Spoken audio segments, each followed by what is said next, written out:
Good evening, Speed Gaming, and welcome to Worlds Collide Wednesday, where we showcase the Final Fantasy VI Randomizer. My name's Joker Mage. I'm with the Schwans 27, and we also have Mickley Conger around helping us with tracking today. And we're not doing Ultras League anymore. Ultras League Season 5 ended, but we have a brand new event coming up very shortly. That is the Warring Triad event. I think if you were here last week, you saw us do a showcase of the Doom-based flag set for one of the Warring Triad members. This week, we're doing Poltergeist. It is spicy chicken time, and whether you like buffalo wings or just some Szechuan chicken with a Szechuan sauce, or maybe just like going Vindaloo chicken, that's what we're about today. And we got 4 people who are up to the buffet to try and get their fill of spicy chicken. Schwan, give us a rundown on what they're going to be facing today and who exactly is going to be facing it. Yeah, so let's check out some of our runners here. We have Retrophile TV with the navy and pink trim. We have Drinks Glue with the standard blue on white. Jexvarok down in the bottom left-hand corner with the slate with purple. And Questifer Warkin, the Chocobo actor themselves there with the standard blue and white. We are going to have to recruit 7 characters. That is my bad. And get to 9 Espers in order to unlock Kefka. We are starting with 3, so I did actually put that correctly on the tracker. And our skip will be either 9 characters or 12 Espers or 21 checks. So it's pretty much like Ultros League in that particular aspect. We just happen to get lucky there. Some other objectives for us. If we take out 4 dragons, we get auto-safe and auto-haste. And if we win a Coliseum match, we'll get a Dragoon set. So that's a high-tier lance plus boots and horn for the relics. Our scaling is based on the number of checks that we have completed times 2.5. So very steep scaling with these flag sets. What does that mean? Basically, the bosses will be pretty easy in the early going, but they will get much more difficult towards the end of the seed, including a shuffled set of statues. So Goddess, Poltergeist, and Doom will all be in Kefka's Tower, but not necessarily in their vanilla locations. So this should be a pretty exciting race, Joker Mage. Anything else I sort of missed when talking about the flags?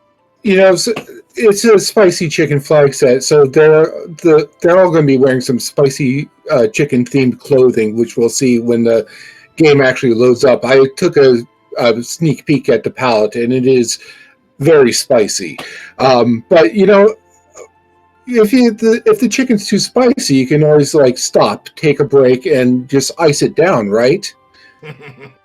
Well, unfortunately, the random spells that are being taught in this seed do not include any lightning or ice elemental spells. Fire elemental spells, yeah, that's fine. The others, not so much. So that'll be interesting to keep in mind that there is a nerf to magic basically across the board in most of these seeds. Ultima is available in this at the expensive cost of 254 MP, which should be interesting to see if we get it. And one of the other more interesting flags that will be on is the YNPC remove is set to, or rather YNPC is set to remove, which means that we may be able to get some sequence breaks here throughout the run, and we'll talk about those as they come up and as we see them. But with YNPC remove on, that also means we get a crack at the Curse Shield right away, because we could remove the door out of the way, which is normally reserved if we have Locke as our character. So, Joker, do you think that will be a play that most runners make right off the bat? Yeah, why not? Go see what see what the shield has to say. Additionally, there is you did mention that the scaling was based on checks, but unfortunately the experience is not. It's based on characters, espers, dragons defeated. And so that means that your bosses are going to be scaling faster than the experience and gold you're getting from them. So it's a bit spicier than just that. Additionally, there is no stop spell because we just want to keep going. And I think there was one other thing, an objective where if you win a Coliseum fight, you can get some Dragoon gear, because sometimes you just want to jump around. Yeah, House of Pain hopefully it won't be pain for our runners here. The other thing is that the dead checks, or the world events that don't give out either an Esper or character, will instead give one of the following: Flame Shield, Economizer, Genji Glove, Offering, Gem Box, Dragon Horn, Marvel Shoes, Experience Egg, and Mega Elixir. So basically the Fire Shield and all of the wonderful relics that are in the high tier of our game, plus a Mega Elixir, just in case we want to get to Kefka and deal with Fallen One. So let's talk about what the Worlds Collide Randomizer actually is. It's basically Final Fantasy VI, or Final Fantasy III if you were in North America around that time, with all of the items in chests, in shops, the characters, their abilities, the espers, their magic spells that they teach, the boss locations. They're all jumbled up in a big mess, and we have to go find 7 characters and 9 espers in order to unlock Final Kefka, in order to defeat him down in Kefka's tower. Our world events, or the different things that you would have done in the vanilla game, are based on whatever characters you have in your party. There are going to be some exceptions that I mentioned with the sequence breaking with YNPC. Our runners here just need a few minutes in order to get themselves set up and ready to go. Do you want to talk a little bit about the event itself, Warring Triads? Sign-ups are available now.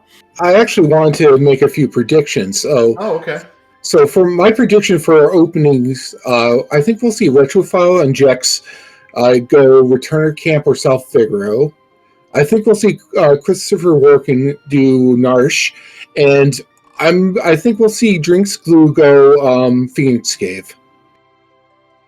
Well, those things will depend on what characters we do have, but I do think that Phoenix Cave is a spicy play, so that makes sense that it's going to happen during the spicy chicken flag set.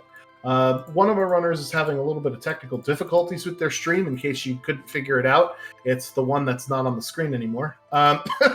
So we're going to be waiting just another couple of minutes in order to see if they can get that right, and then we'll get started around here. As far as predictions go, go ahead, Joker Mage. Well, yeah, go ahead with your predictions, and we can talk about the how the event's going to work. Yeah, so as far as predictions go, with YNPC set to remove, we can sequence break a few things. So that also means that if it was me, I would go see what the curse shield count is and see what locks free check is. If it's, another character, then you've got 4 characters. If you've got an Esper, then you could start learning some spells right away. Sure, you will crank up the scaling a little bit, but if it's an Esper or a character, you're also going to crank up how much XP and GP the enemies that you're defeating drop. So I've been playing in a few of my flag sets. I like to take maybe 1 or 2 free checks only if they are characters or espers, because then you'll scale the enemies' levels, but you'll also scale how much they're going to be giving to you as well. Right. And this is going to be a somewhat interesting format, because if I understand, please correct me if I'm wrong, the initial phase, you're going to be actually on a team of 3 with, so if you sign up for the event or make it onto one of the teams, you'll be sort of working with 2 other people as, your own warring triad to get past the group stage. Is that correct? Yeah, so basically this is a team event. Think of it as, SpeedGaming might be familiar with the A Link to the Past Randomizer League, where you have your teams and you go up against another team's player every single week. It seems that one of our players is ready, but their screen is still black. So I'm going to message them in chat. You could explain a little bit more about the event. Yeah, so basically each of the teams are going to be paired up each week against a different group, and see how well you do. Each runner from each group is going to face a runner from a different group, the opposing group, and we're going to see whichever has the most individual wins as a team, wins that week for their team. At the end of the group phase, each group's winner just automatically advances to the knockout phase, and eventually we'll get to that knockout phase, which is, I believe, going to be a fairly standard tournament where you have brackets and all that. Yes, that's correct. So it's sort of like the playoffs of the Link to the Past randomizer team league. If anybody on Speed Gaming has ever seen it, we do have 3 different flag sets, and we are showing off one of them, the Poltergeist flag set. In case you are interested, signups are currently available.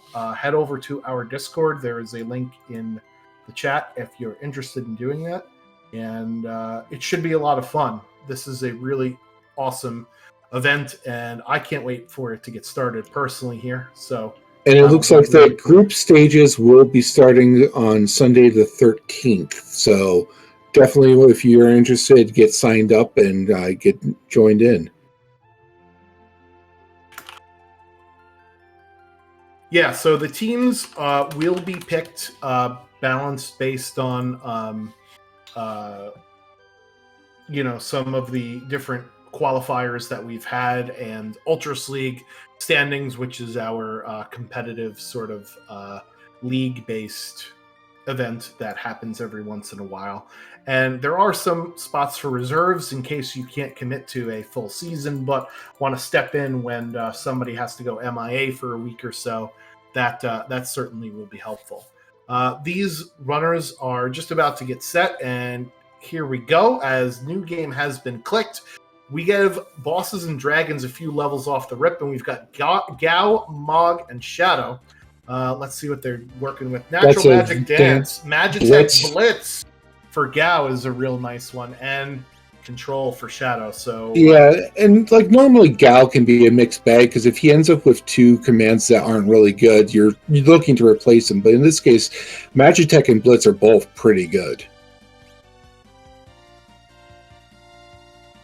Yeah, unfortunately, we're not going to be able to get the full Magitech unlock here with this particular flag set, but we are going to get another character right away. That is a Yeti at the Gao Manor there. So that's already a 4th character down for Christopher Walken. And it looks like the other 3 runners are heading off to go find Lone Wolf. So, yeah, I think they saw the Mog in their team and said, all right, let's go see what Lone Wolf has to say. That was an interesting divergence from Christopher Walken that I wasn't expecting. But yeah, I guess we'll have to see how good the Auto Berserk Yeti is in this particular flag set. Yeah, so this flag set is going to be interesting because remember, we do have that objective to add a Coliseum match for a Dragoon set, and Retrophile TV did talk to the guy at the Cursed Shield, and so did Drinks Glue. They both found out that there's 11 battles for the Cursed Shield. So, question for you, Joker Mage, are you going to get that Cursed Shield right away, or are you saying, nah, 11 battles is too much for me, dog? I think, like, this early with Y remove, you can definitely make that happen. There's plenty to do. Then there's plenty of things to fight if you just need an extra round or 2. If you were waiting on finding Locke, then probably not, though. And we did also. I'm sorry. Go ahead. No, I didn't see what it was, but I think you saw. That is Locke there in the Yeti hole. So we already know where characters 4 and 5 are in this seed, because we know from Mr. Warkin over there that we have a Yeti readily available at Gao Manor, but it looks like Glue and Retrophile TV are making the long walk up to go to Lone Wolf. That is a Minerva in a chest for Jex Rock there. A very nice piece of gear to find in a little barrel there. And that's just a very red imp at Kefka and Narsh, unfortunately. Yeah, he was left out in the sun a little bit. That's Sabin, isn't it? Yeah, that is Sabin at the top. We've already found 6 characters then. That is absolutely insane that we are already off and going. I'm assuming that both Glue and Retrophile are going to take Sabin over the Marvel Shoes. You better. Marvel Shoes are terrible. So there is Sabin, and both of these guys can do Kefka at Narsh, which is a not character-gated check here. Didn't see exactly what was on the dance that is coming out, but Jex Rocks is going to show us Earth Blues, at least has Wind Slash, which is some nice AoE right off the rip. Sabin has the Lore ability on him. Sabin not really known for his magical prowess, but Lore could be good or bad depending upon what we rolled with our particular character. Yeah, Christopher Walken found a flame shield in one of the boxes in South Figaro and earrings for sale at the relic shop. Yeah, so that's going to be really important. Earrings will basically add plus 25 or plus 50% magic damage if you pair them together. And that flame shield, remember, we can learn fire spells. We will not be able to learn ice and bolt spells, so that flame shield will actually teach him fire too in this flag set as well. So it'll be interesting to see how many people will go back for Locke once they realize that the Yeti is at Gao Manor. And Blue is about to show us that, I think. Yeah, so Jexarok going into the Norse weapon shop, a choice between Marble Shoes and Marvel Shoes. God, I'm getting PTSD here from Marvel Shoes, my least favorite relic in the entire game. Jexarok does pick up the Curse Shield there of 11. It will remain to be seen if he's actually going to use it.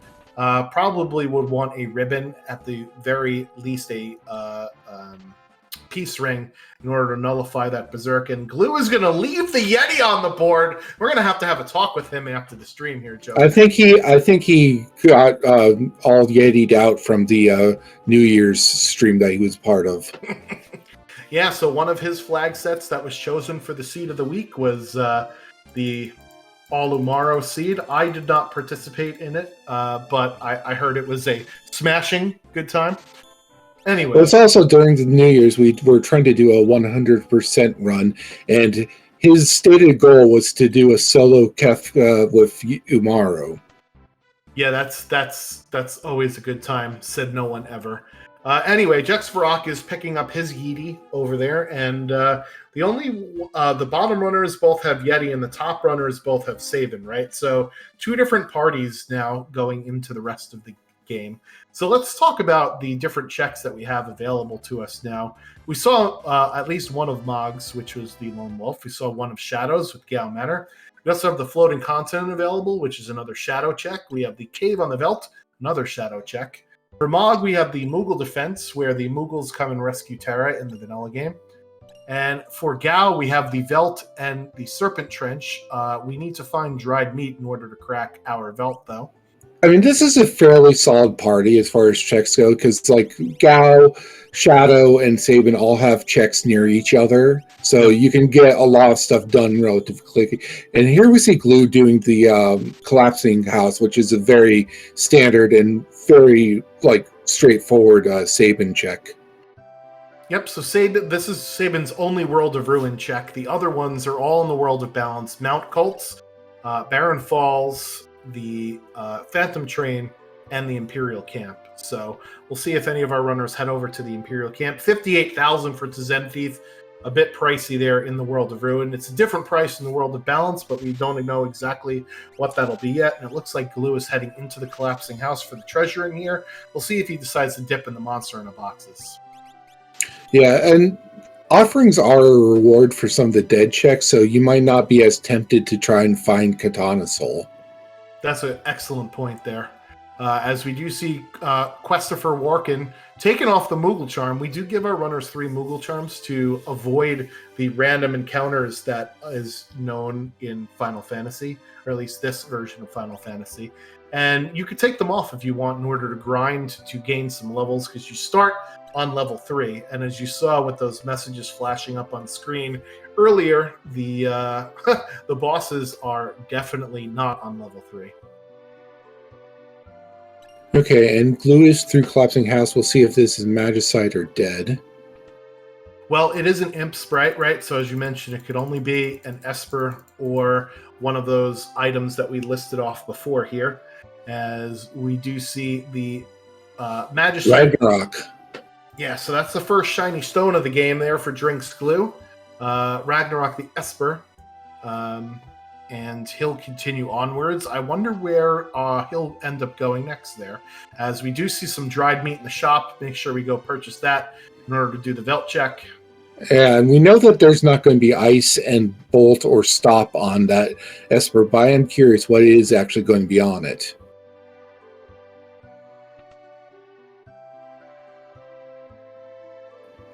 And all right, so it's also going to be curious what the World of Balance price for Tzen Thief is once we decide to go back and check that out. But yeah, that 58K was pretty pricey. Yeah, Workin is already at level 12 on his characters, so that shows you what just a little bit of grinding can do when you've bumped up your characters in your party. And it looks like Glue is going to head in to go and grab the Curse Shield here. So it looks like he's got the Curse Shield uncursing on the mind. I didn't see if Workin has his Curse Shield. I don't think he did. I think Jex and Glue are the only ones that picked it up. Yeah, and it's like it really depends. Like, are you able to sort of route those fights into what you want to be doing? And there's plenty of opportunities to do it, especially this early in the game. So the 11 is certainly possible. Yeah, I agree. Just between Serpent Trench and Imperial Camp alone, that's 8, right? And then you have to consider Floating Continent. That's your 11 right there. So definitely doable if you have a ribbon or a peace ring, so that this way you could at least have somewhat control over your character. This is just a really solid party for doing exactly that. Who Merton is one of the choices for that Esper there. So I mean, we're going to have a spicy seed, so might as well turn it up to 11. We did only find one flame shield, so Merton is a wind and fire attack. So if we could find some more resistances, that would be nice. Arrow is on that list of lures that Sabin knows by default. That's a really good one to have. And we do have a ghost sprite here on the Veldt, so this is going to be Esper number 2 for Glue. Already off to a very fast start here with his second Magicite. And that was Zone Seek.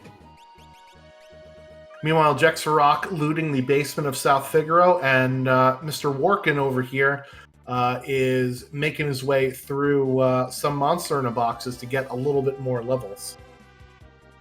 Retrophile taking the Yeti over Shadow, so that's an interesting call. We know that Retrophile is a big fan of the Yeti, so it's not a surprise. Went ahead and did the Imperial Camp. Did Retrophile grab the Curse Shield? I don't believe so, but if we see some numbers over a character when we hit this first battle, then we'll see. And correct me if I'm wrong, you can't use the Yeti to uncurse it, right? That is correct. So both Gogo and Umaro, since they don't earn magic points, they can't uncurse the shield. It's one of those, that's how the game figures it out. And there's fire and life too on that Zone Seek Esper that Drinks Glue's got, so. It looked like, I might have been wrong when I saw this, but it looked almost like Jex was by the Coliseum. Yeah, so we did mention that we do have that objective to get that Dragoon set, and it looks like that's what Jexy wants, and I don't blame him. Since Mog can naturally equip all the high-end lances, it makes perfect sense to want to get that Dragoon set right away. So maybe taking some levels before going into the Coliseum proper? Yeah, that's definitely for sure. With Umaro in the party is a great Coliseum person, so not a surprise to see it going early, and you might be able to dig something really nice out of the Coliseum too. Meanwhile, Retrophile getting into the second encounter in Imperial Camp, and this can be very scary. These Ogres can inflict zombie multiple times per turn and can end this fight right away. Drinks Glue on the other end of things is down in the Serpent Trench doing his encounters here. And, okay, Jex found a Pearl Lance that you can win from this Earth Guard. Oh, easy peasy. So he's definitely doing that. I think I saw a Peace Ring in exchange for Sniper Sight as well, but that is the Dragoon set acquired.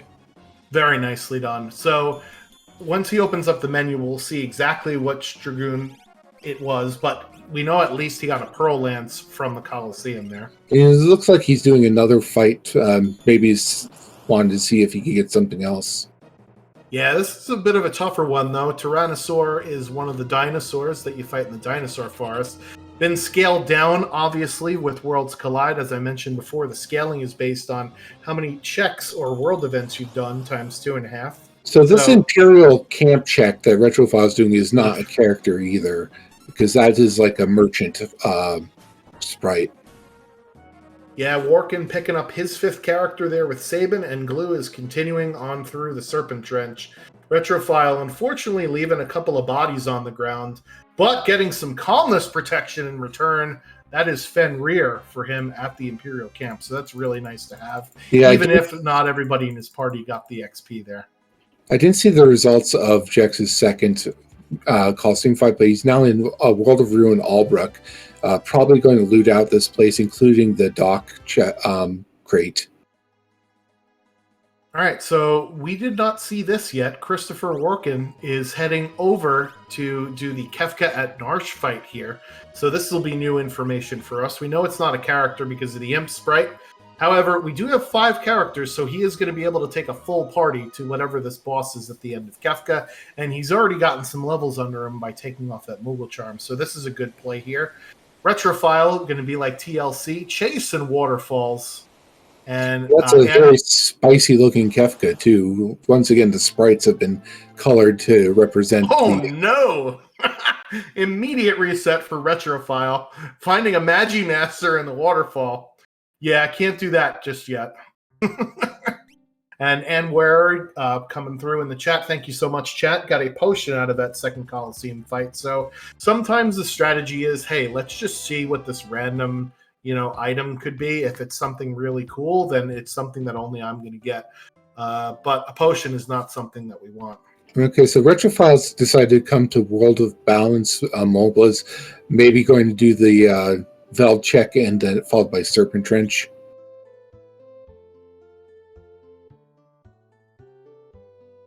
And Jex has already left Albrook, is headed now somewhere. It looks like Veld Cave.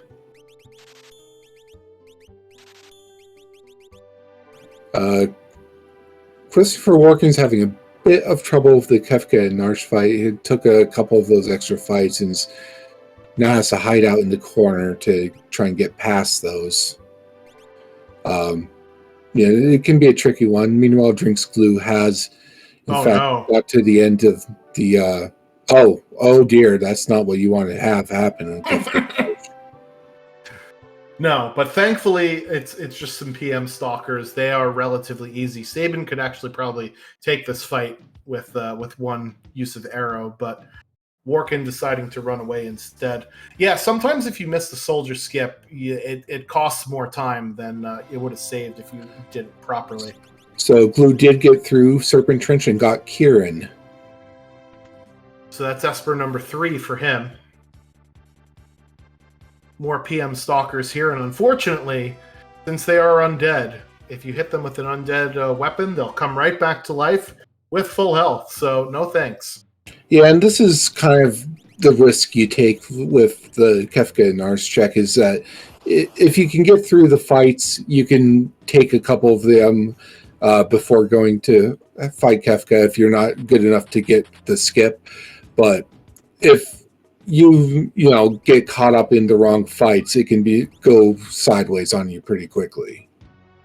Yeah, so Retrophile, his party is only on level 5, and he's up on the Veld now. Had to run away from those Ogres again, and he's got to get some fights under him in order to get some levels, because he's way behind scaling now, getting his second Esper here at the Veld spot.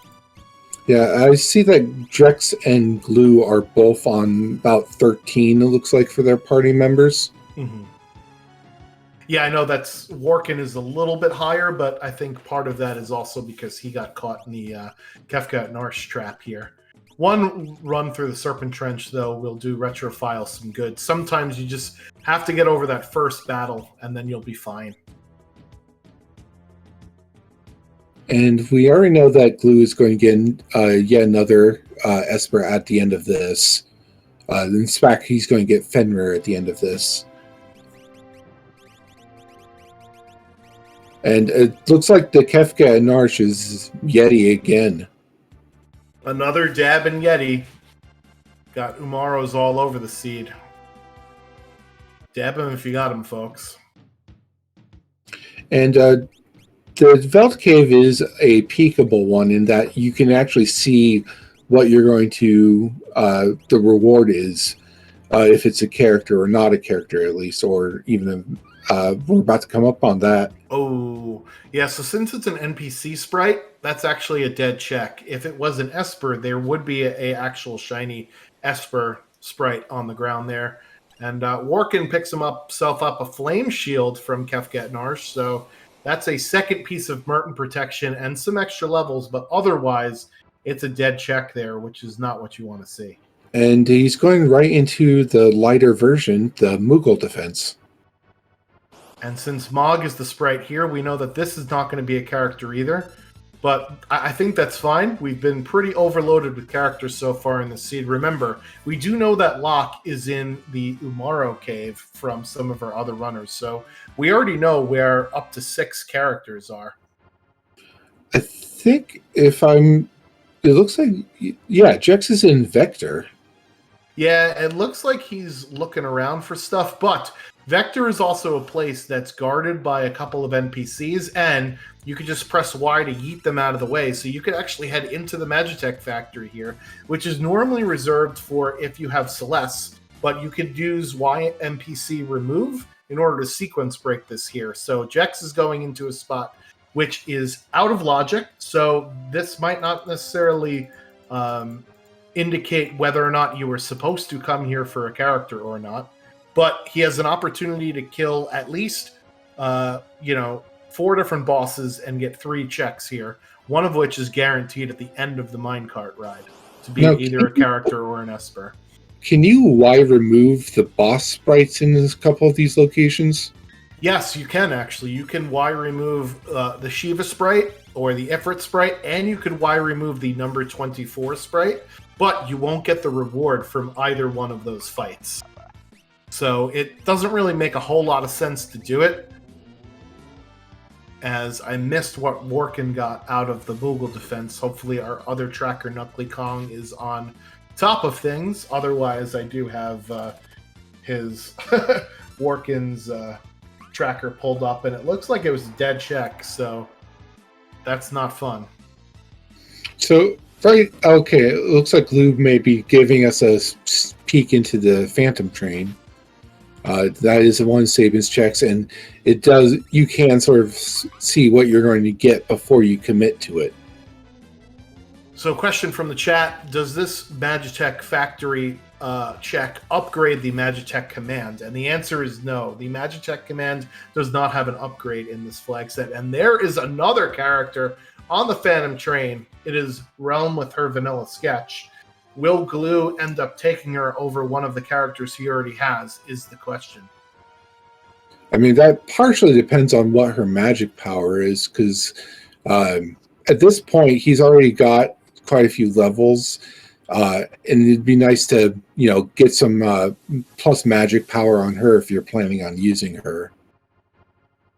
Yeah, the problem is that, we don't have access to all of the magical spells in this seed, because remember, we have no ice, we have no lightning, and we have no stop on board. So, unfortunately, those magic users are not going to be nearly as good as they would be with other settings. And that is Odin for Jexvarok there. That's his first Esper. Fire 3 on that one as well. So paying dividends to sequence break right now for Jexvarok as Retrophile turns up on the shores of Nikeah with his third Esper as well. Yeah, so it looks like I think Glue and Retrophile were kind of crossing each other's paths.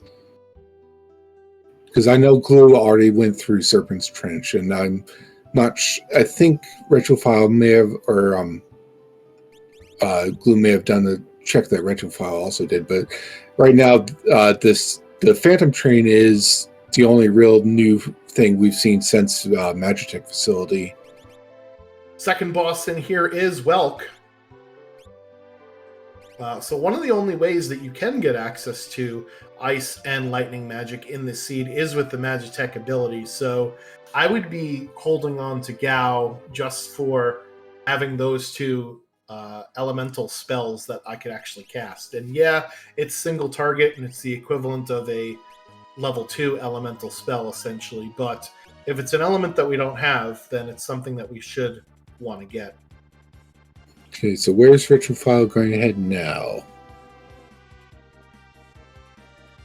World of Ruin. Yeah, nobody taking the bait on the floating continent yet. It looks like he's going to do his Coliseum play for his Dragoon set. I mean, it feels like Coliseum's very smart for this particular seed, just because you had a very easily accessible Umaru, and there's some definite rewards that you can get from that Coliseum. Yeah, I definitely saw a Pearl Lance in there.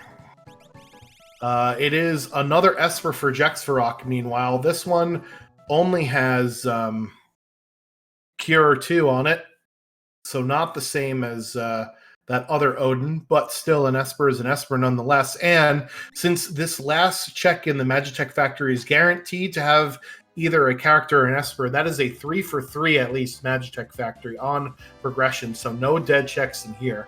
Retrophile decides to nope out of the Tyrannosaur fight, and I don't blame him there. Yeah, we're probably going to see the World of Balance Zen Thief, remember, was 56k, and that is a lot less. And it is an Esper as well. Yeah, I mean, Retrophile probably doesn't have the same knowledge we do, but when he gets that knowledge, he'll see that that is quite the deal. Yeah, any time it's like 10 to 20,000 to Zen Thief is usually a pretty good. Yeah, and that's Carbuncle, so that puts us. Carbuncle Fire 3 is and HP plus 100%. Kieran with Doom and Pearl and Mute. So a couple of really good Espers Retrophile has picked up here on the back of some of his checks. That Carbuncle Esper is really, really nice to have. And like you said earlier, Serpent Trench seems to have solved that level problem he was having, because I'm seeing 18s on Retrophile's characters. Yeah, the problem is, though, that Retrophile is at 6 checks right now. So 6 times 2 is 12, plus half of 12. So he is at scaling right now. So his enemies are level 18. But remember, bosses and dragons are plus 3 and plus 6 respectively. So bosses are actually at 21 and dragons are at 24. Workin finds his realm and decides he's good with the party that he's got right now, but at least that is yet another character for him. And he's our first runner with 6. Now, do you think if you were in Retrophile's position, you'd probably do some more grinding then? Yeah, I think I'm looking at doing Floating Continent because he's already done the Imperial Camp check, right? So either do Floating Continent or maybe do Phantom Train because there are some forced encounters. That is not. Oh God, it's Doomgaze. Yeah, luckily the L5 only caught Sabin, so Blue still has 3 characters up, but it's never a fun time. Now, he does know a couple of fire spells and the Pearl spell. Those are some of the weaknesses of Doomgaze. So this fight, I don't think will give him too much trouble here.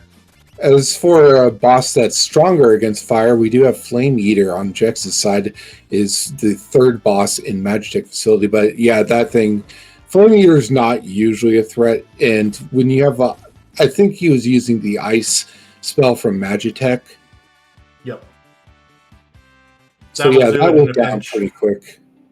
Yeah, so one of the Mog dances we saw actually wins. Oh, a Ragnarok is what's in that chest there in the Phantom Train. Not one that you usually go after, and Shadow can equip it. So that's a huge pickup there for Christopher Walken. He will have to fight this Doomgaze at the end, however. Yeah, let's see what his levels are when he decides to go save. As I was saying, one of Mog's dances has Wind Slash, and Flame Eater actually doesn't like wind spells or water spells. So it's water, wind, and ice. So we have Dada Luma acting as the cranes this time around, and I believe it was the Esper was Shote.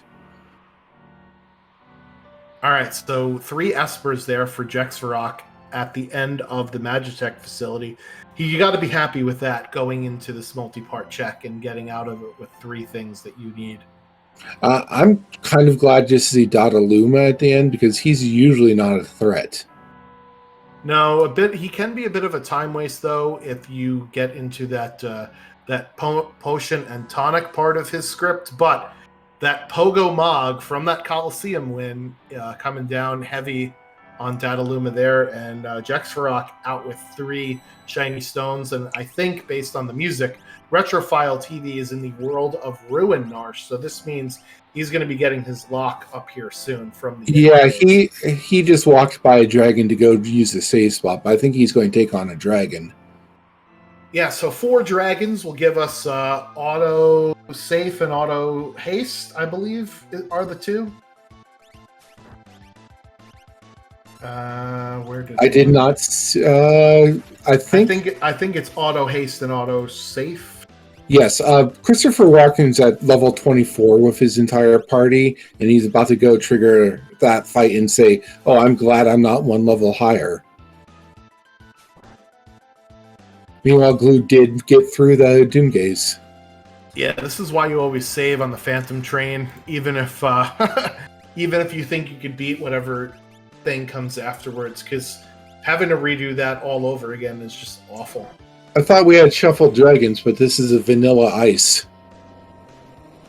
Yeah, so sometimes the dragons can take their vanilla spots, and Ice Dragon goes down pretty fast, but not before Mog is frozen and Gao is knocked out. So Retrophile again struggling a little bit here with keeping his characters alive, and XP doesn't go to your dead characters, and your living characters don't get more XP because of it.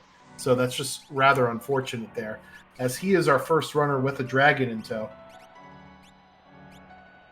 Drinks Glue seeing the Magimaster with another automatic reset. So Magimaster has got a 2-0 record so far. Yeah, I mean, even if you have the power to go through that, it might not be worth the time. I know that we've seen the Berserk spell on one of the Espers that one of the runners have somewhere, but I'm not quite sure which one it is. Yeah, it just feels like there's more stuff you could be doing, and if you feel confident later, you can always come back. And here's the discount Magimaster at the Tritalk spot. Working with a much faster fight than Drinks Glue right there.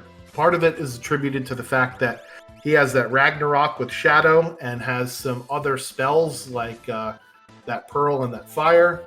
Just had a overall better time there with that Doom. Jex is also going to take on the Ice Dragon and presumably also the discount Magimaster.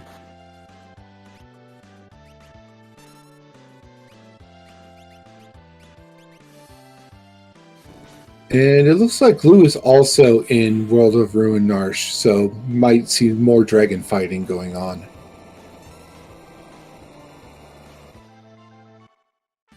Yeah, so looking at the trackers here, there's not a lot of like really appealing checks at the moment because Baron Falls is Magimaster.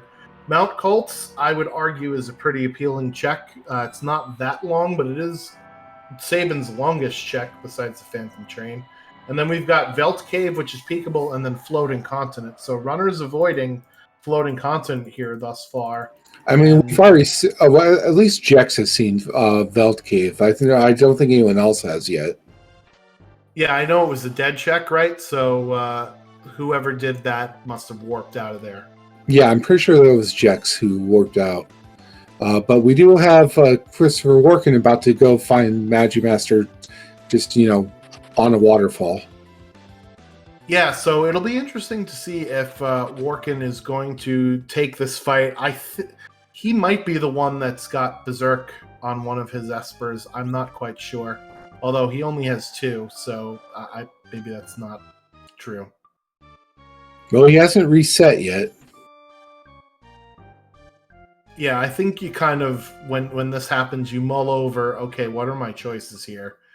And Yeti says, screw your choices, I'm just going to mess with you the entire time. Okay, Retrophile is at the cave, and we'll see what boss you have to get through to get Lock. Ooh, Wombat El Nino on that water rondo. That's a pretty nice dance. Although at this point in the seed, I wouldn't be relying on dance. I'd be, trying to give Mog some spells if he's not going to be doing the pogo.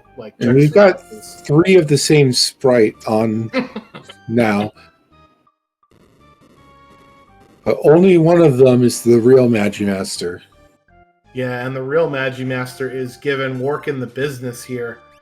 Unfortunately, Magimaster has extremely high physical evade, which is why even if these weapon hits do actually hit, they're also not doing very much damage because of the extremely high physical defense. So I think this is a lost cause here. So sometimes you got to know it's quicker to reset than to try and grind this out here. Yeah, so Retrofile got through that. I think that was Ultros 2, the one you fight at the Opera House, because it was a pincher attack. Yep. But now that's Locke on the team. Yeah, and that's going to be his 6th character there. Has Retrofile gone to Phantom Train yet? No, he is not. So he's that would be missing character 7 if he gets to that realm. Yep. And he and Glue are currently leading in the Esper counts, and Retrofile is currently leading in the Dragon count. Well, oh wait, Jex also has that Dragon. I think Glue took one out as well, or is he about to take one out? I don't know if he did the Dragon first or second. Glue does have the Paladin shield though, so he will be learning Ultima at a 1x rate on whoever has the Paladin shield equipped. And the Dragon is coming after that fight. Okay, that makes sense. So I wonder if he took the other fight first to get the Paladin shield uncursed, and that way he could use the full magic power, magic points you get from dragons for learning Ultima. Yeah, that would be a smart thing to do, and Drinks Glue is definitely a smart runner. Although right now his team is a pretty chilly team. Okay, Jex has now gotten his lock. Yeah, so that's his 5th character there. Retrofile is taking advantage of that lock to do the South Figaro Cave. This is where you normally fight tunnel armor. Yeah, this is a smart idea here. It's a very fast check. You could do a heal both before and after the check, and it's not a peekable check, so it doesn't really matter what he gets here. It's going to help out his team, and this is Ultros number 4 here. Yeah, so this is going to be Chupon action. So unfortunately, that also means there's no XP bonus for getting through this. Meanwhile, Jexrock is taking his lock and going to the other lock check that we have. That is the Phoenix Cave here. So potentially going to take out both the dragon and get the reward here. So he is definitely looking towards that auto haste and auto safe objective that we have. Yeah, and we haven't seen Cyan or Edgar yet. So, and both of them actually gate 2 of the 8 dragons in Ancient Castle and in Mount Zozo.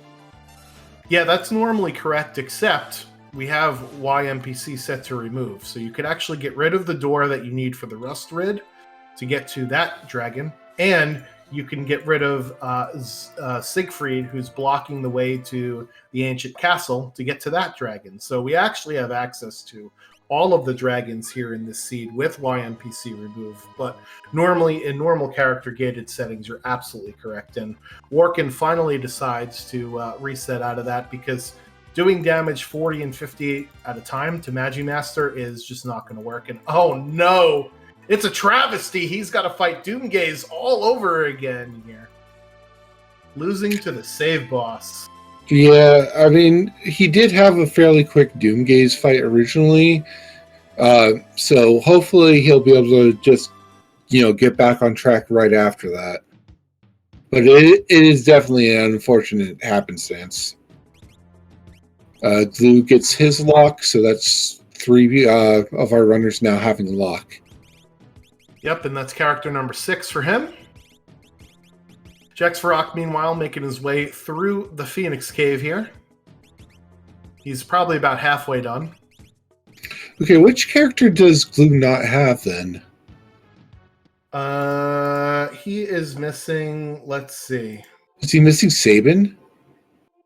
No, he's got Sabin. I'm sorry, he has 7 characters. I must have not clicked that correctly. Yeah, because I was thinking he definitely got Realm from Phantom Train, and if he got locked, then that means he picked up Umaru at some point. Yep.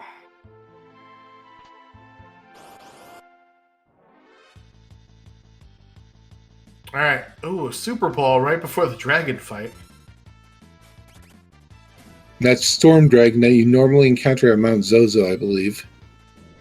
Yeah, so Glue getting his ice shield and his dragoon set out of the Coliseum. So that's very nice for him. Had to bet a merit award to get that ice shield. So we do have a Coliseum menu because the rewards and the enemies are randomized. The Coliseum menu, however, shows between 100 and 120 of the 255 rewards, so it's a little bit less than half. And it looks like Glue is taking his talents to Mount Zozo. So this is another just sequence. Like you mentioned, using the Y move to get past that rusty door. Ghost Sprite on the ground for Retrofile.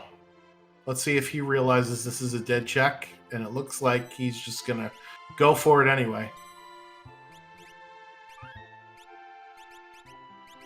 Workin, meanwhile, getting past that Doomgaze fight again. Anytime you have to fight Doomgaze twice in a seat is never a fun time. And Jex is almost at the end of Phoenix Cave now.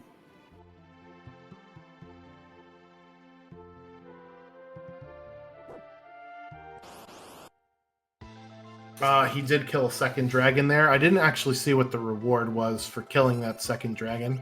We got a blue dragon at the Mount Zozo. And we got Vargas and his Ipus. Yeah, so when you have a flame shield on, water spells will deal double damage, so that's why Shadow is hurting. But when you're hurting, you just cast Merton, and then you'll heal yourself up. So that's what Glue has got online now. Phoenix Cave at the very end was just a gem box. Oh, that's awful. That is, I mean, other than the Marvel shoes, that's the worst thing you can see there. Gar raiding with a party of 4. What up, Gar? Doing a little Fresh Prince rap about the Blue Durgan. I think we're about to see Christopher Work also go ahead and do Magitech Facility. Oh, he's checking to see if he gets a Magitech upgrade and then backing out when he didn't see the Magitech upgrade as one of the rewards. That is Eiffel 65. I didn't realize it until, like, the other two lines. I made a guess with, here's the story. Okay, since we have Realm, we are going to see Esper Mountain now. Retrofile grabbing his fiery shield and petting the dog, so even though that was a time loss for that dead check, he wins in our hearts for petting the dog, I guess. That is an Esper at the top of Mount Zozo, sending some letters.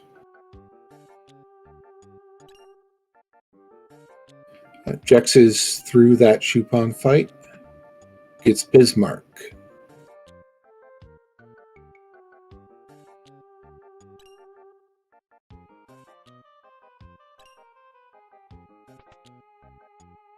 Is that a Vanilla Ultros 3 fight? It is Vanilla Ultros 3 fight, and that is also Siren at the top of Mount Zozo, so that's another Esper there for Drinks Glue under his belt. Oh my goodness. Thunder and Ice Rods for sale. That is the jackpot shop in this flag set. Because remember, you can't learn Thunder and Ice spells, so that's the only way. And Retrofile says, yep, I'm going to sell a bunch of stuff, and I'm going to grab a few of these. Thank you very much.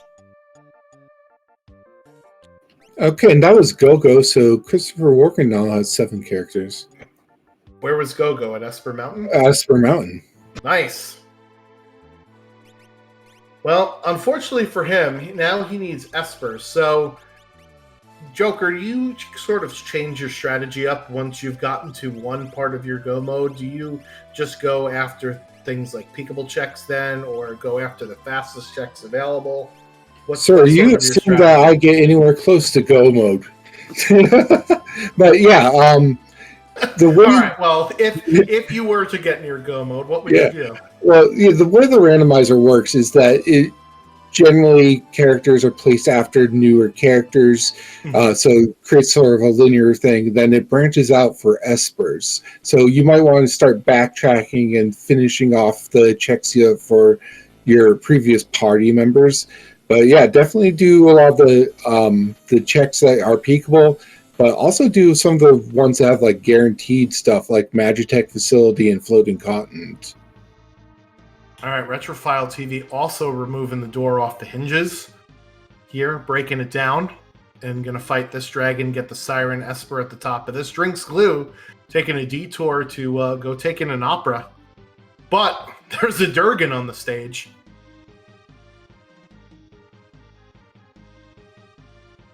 So that'll be fun to see what happens up here. By the way, any questions about the randomizer or about the flags or the event that we're doing, just throw them in the chat. We'll try and answer them as best as possible. And here is the red dragon on the stage.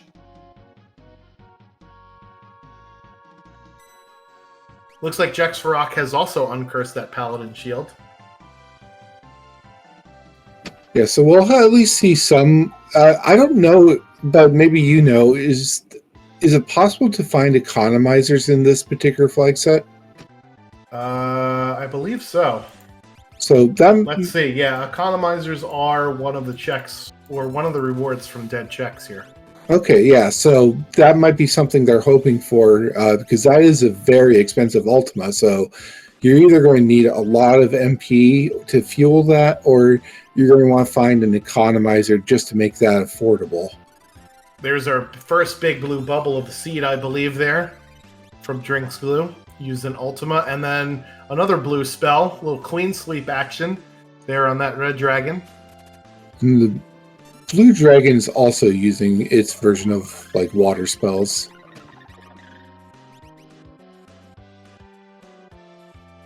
Yeah, the thing with Ultima is it is very powerful. It does not do split damage. It ignores defense, but it costs a lot of MP, which can be mitigated with your economizer. However, it costs a lot in terms of time. It is one of the longer spell animations in the game, and if you have an elemental weakness of a boss, you might as well just use that spell instead, because it's going to be faster and it's going to do almost the same amount of damage. Jex is following very closely on Glue's footsteps right there. Just finished off Zozo and then is now, or Mount Zozo, and is now also going to take in the opera since it's right there. And that blue dragon's down. Vargas Ipu's down on Christopher Walken's side. And looks like Glue is decided to just pay the big price for that Esper. Yeah, you know what? Switching worlds is kind of annoying. I'm okay with this as long as you got the money for it. And it looks like he did. I would have rather spent the money on the rods, but Retrophile not only found the rods, he also found an economizer somewhere. Yeah, so that saw him equip that. He can just go ahead and spam out Big Blue all he wants with that going on. I don't know if he uncursed the shield. Did he do that? I mean, well, Jex certainly has. That's Ultima on sure. Jex's side. Yep. Well, you know what? If he did uncurse the shield, then taking on a bunch of dragons is the right way to learn Ultima, because Ultima is only learnable at a 1x rate in this flag set here. Yeah, you kind of need the dragon's magic points to be able to get it in any reasonable amount of time. Retrophile is going to get his Siren. Yeah, so that's that was an offering at him. the end of that fire dragon at the opera too. So if you have got someone you want to just swing a lot, you now have the offering. Yeah, unfortunately, I haven't seen an Atma weapon fixed dice or Valiant knife. So Drinks Glue, I think, actually sold the offering to get that Carbuncle Esper. Okay, Christopher Walken is going to check out the collapsing house now. Yeah, so why remove the mom? Yeah, forget you, Mom. We're gonna get the kid instead. Glue heading into the Phoenix Cave here. He'll be disappointed with the gem box at the end, but He's going in there for that fourth dragon. You as well as I know that. Yeah, So. Christopher Walken decided to Ooh. take the Gigantos trap chest that is in the collapsing house. Now, here's a question that I've never thought about before. If you Y remove the kid, does that break the check? Can you Y remove the kid? Yes, you can, but if you go upstairs and come back downstairs, then you can go get the kid again. So he's not gone forever. Correct. Anytime you leave the map and come back, you'll repopulate it with the NPCs. Okay, good to know. But that would be hilarious to see someone accidentally Y remove, then have to like come back down to do it again. You come out of the house and the lady goes, "Where's the kid?" And you say, "What kid?" You never had a kid. Jex is going after Lone Wolf, it looks like.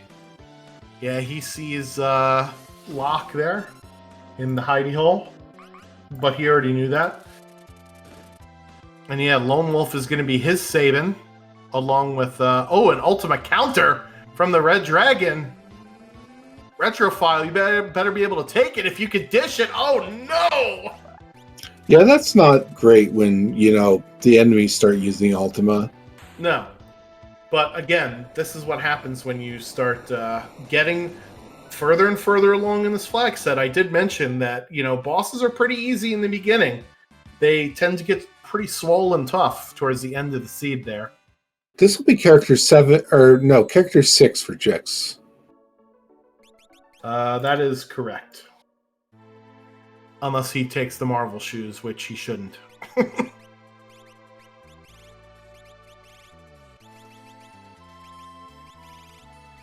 Meanwhile, Workin here at the end of the collapsing house. I don't remember if this is a dead check. No, it's not. It's Ragnarok. Yeah, so he potential to walk out of this town with 2 Espers, between the Esper at the collapsing house and the one at the Zen Thief, but I don't know if he's going to have the Skrilla for it. Yeah, it's almost like, with that kind of number, I kind of want to go check out what the World of Balance price is, even if it is a pain to flip worlds, just because that is a lot to throw down. Yeah, taking a look at his tracker, the only checks that he has left in the World of Ruin are Owser's Mansion, which I don't think we've seen yet, and the Yeti stuff, which we have seen. So yeah, we haven't. Yeah, no one's gone to Owser's Mansion. and Go, right? We haven't seen Zone Eater. Yeah, I don't know how many of them have. Well, this is World of Ruin Jidor, so this will be Ozer's Mansion. Yeah, I think Workin is the only one that has Go. Who's the only one to Esper Mountain thus far. Dabbing Yeti for Jex Rock. Yeah, this is the Kefka and Narsh fight. I forgot what you said the reward was at the end of this. Where are we? Kefka and Narsh? Yeah, was this a dead check? I think it was a flame shield. Meanwhile, Workin is in the auction house, and that looks like a chest, so that is not going to be our Esper. And he wisely decides not to buy it. You only want to buy the $50,000 reward, because then that will increase your chances of getting the Esper. I'm not a huge fan of auction house. It feels like, even if you can get the it's a lot of time and money, and if you believe that time is money, then you're spending both there.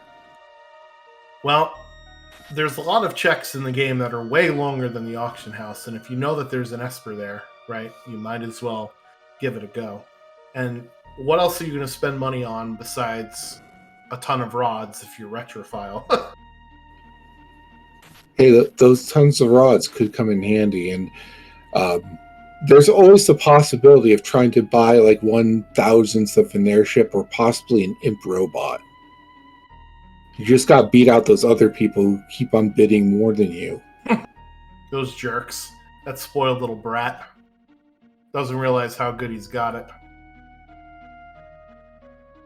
All right, so that is Glue's 4th dragon, so he will get his 2 objectives there for auto. That was another gem box, and, too. Auto haste. It looks like the Phoenix Cave Dragon gave you a gem box as well. So, I mean, I guess if you were spending money on rods or like to Zen Thief World of Ruin, there's at least a source for you to get back that income. Yeah, gem box is a nice 25 to 30,000 GP thing to sell here. And Jex has dodged all of the little ads and is going straight to the enemy here, which is Kefka at Narsh, but not Kefka at Narsh. Yeah, so double gem box in the Phoenix Cave. That is disgusting. That might be one of the worst Phoenix Caves I've ever seen. Unless you're really hurting for money, in which case that's probably fine. All right, so then the question is, where do we go now? And no, that's not talking about Guns N' Roses. Talking about where are the rest of the espers in the seed. I almost feel like you want, like, it almost feels like Floating Continent has to have something at this point. Well, Floating Continent has at least 2 guaranteed pieces of progression. Now, they may be 2 characters, which is what our party does not want at this point. At the same time, they've done a lot to avoid Floating Continent. Yep, Jexvarok getting his 7th Esper there at the Moogle Defense. And I can understand why everybody is faded on Floating Continent, because we did get a lot of characters up front and early this seed, and the expectation was, I'm going to find my Espers sooner rather than later. And here we are stuck at a spot where we're still looking for Espers. We do know from Jexvarok that the Magitech facility has 3 Espers in it, so anybody could sequence break into that at any time to go grab a couple of juicy pieces of shiny stone. And also mentioned has your favorite accessory. No, stop it. We don't need any more kicks. Dear Lord.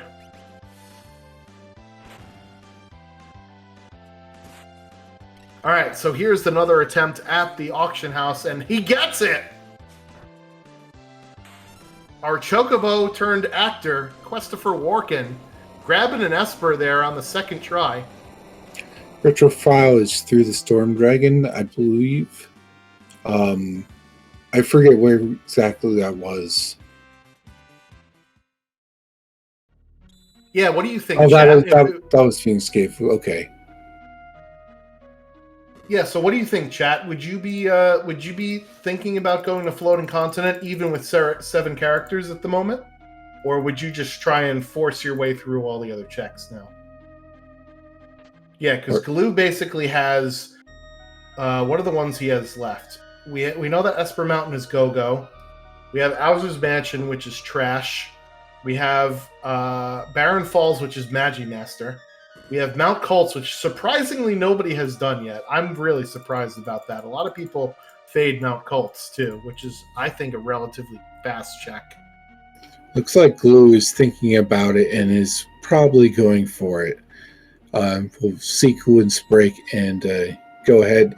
This should actually put Glue into go mode. Yeah, so question from the chat. What did Seed roll for Skip? Seed rolled the standard Ultra Sleek Skip, 9 characters, 12 Espers, 21 checks. So for reference, Retrofile is at 17 checks. Drinks Glue is at 18 checks, so he'll get to 20 for go mode, so he'll obviously do 1 more to get Skip.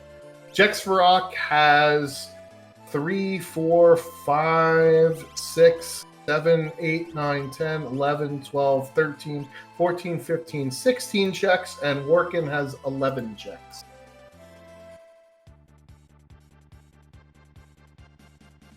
So unless someone pulls off something interesting, it looks like Glue is going to be our first into actual Kefka's Tower. Yeah, because Retrofile is going to grab his 7th character here at Phantom Train. And we don't know what's behind this Barren Falls. We haven't seen anybody take care of Magimaster yet. Excuse me. But we do have access to Ultima here. And I was almost certain that somebody had Berserk somewhere, but I could have been misremembering. Professor Warkin looks like he's back at Narsh. Yeah, going to do the World of Ruin checks, it looks like. Meanwhile, Drinks Glue going up against Atma here.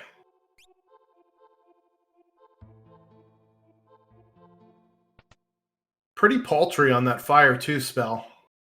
Having a lean on Ultima here to get some actual damage done. Uh-oh. How many Espers were at Narsh? Because I know Locke is here, so that's one that's not going to be an Esper.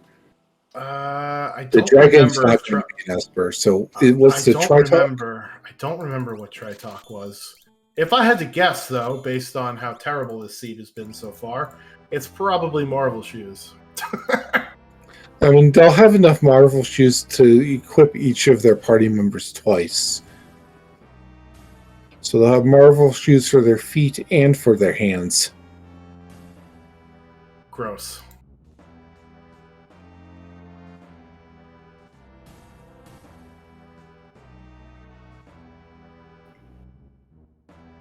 All right, so Jexvarok is plowing through Magimaster with the Osmos and Ultima strat here. Yeah, and he'll be the only one who's actually gotten through this Magimaster at this point.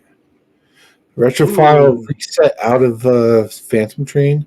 Yeah, he removed the ghost at the end. And remember how I said you can reload the NPCs if you go out of the room and come back in?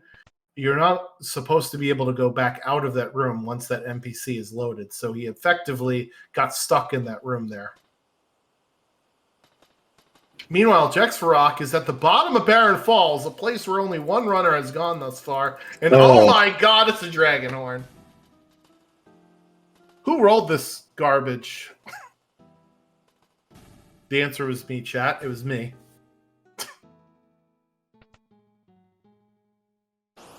Actually, I think you could probably get out the other side.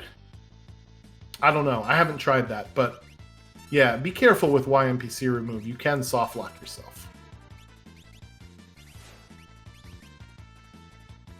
I mean, as we know, why remove should only be used against the citizens of villages and towns. I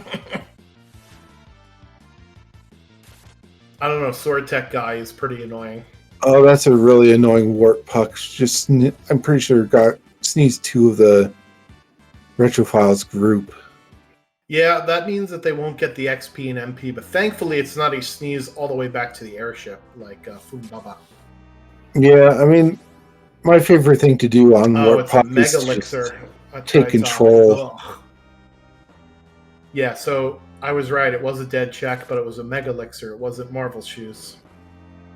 Drink Glue with Go mode. He has one more check to do until he gets KT skip.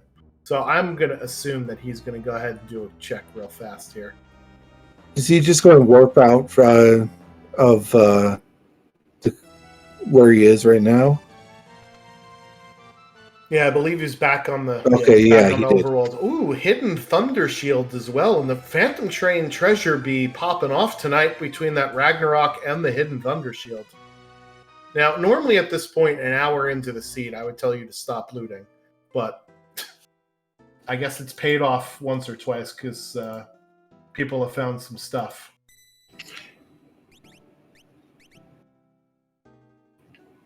Yeah, he's stacking middle, or glue stacking middle to go and take on the toilet Atma, I think. Yep, that makes perfect sense.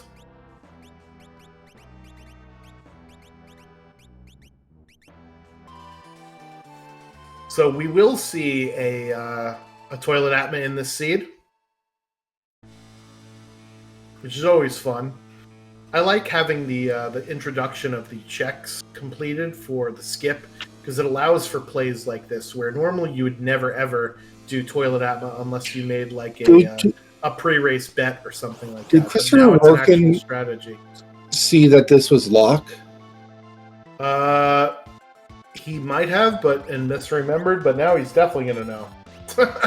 Because this will be character 8. So I was Bumbling, wondering. rumbling, stumbling down the stairs. Well, remember, 9 characters is skip. So if he finds a 9th character along the way, he will get a skip.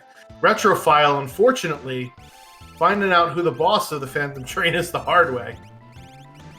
Yeah, it looks like a couple of them went down with that. And the toilet Atma is just a pair of cranes.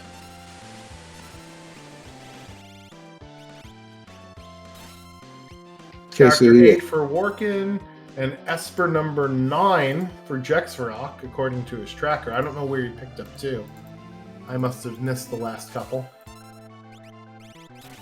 So he just needs one more character for go mode there. Which character is he missing right now? He is missing Realm, which he's going to get if he goes to Phantom Train. Or because that's the only other one that we know of. And of course, it's Marvel Shoes at the Atmos spot. Of course it is.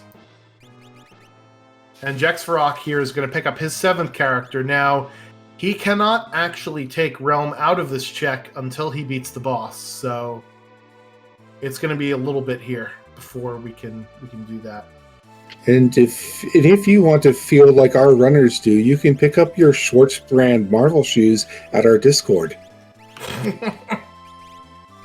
Yeah, so as I mentioned way earlier in the broadcast, at these flag sets, I am way more inclined to save before I do like a free check, and then if it's an item that I don't need, I'm just going to reset out because I don't want to bump up the scaling that much. It doesn't make any sense to. Yeah, it's especially when the experience doesn't also scale on checks. That's correct. It's only based on your characters, Espers, and Dragons. W-Wind there hitting 3/4 of Retrophile's team, and Retrophile decides to put up Reflect on his party. I guess he was sick and tired of getting hit with actual Doom.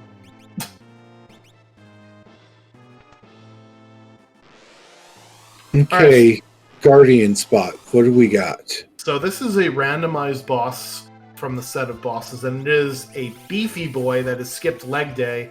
But we've got Merton, and thank you for your sacrifice, Locke. See you later.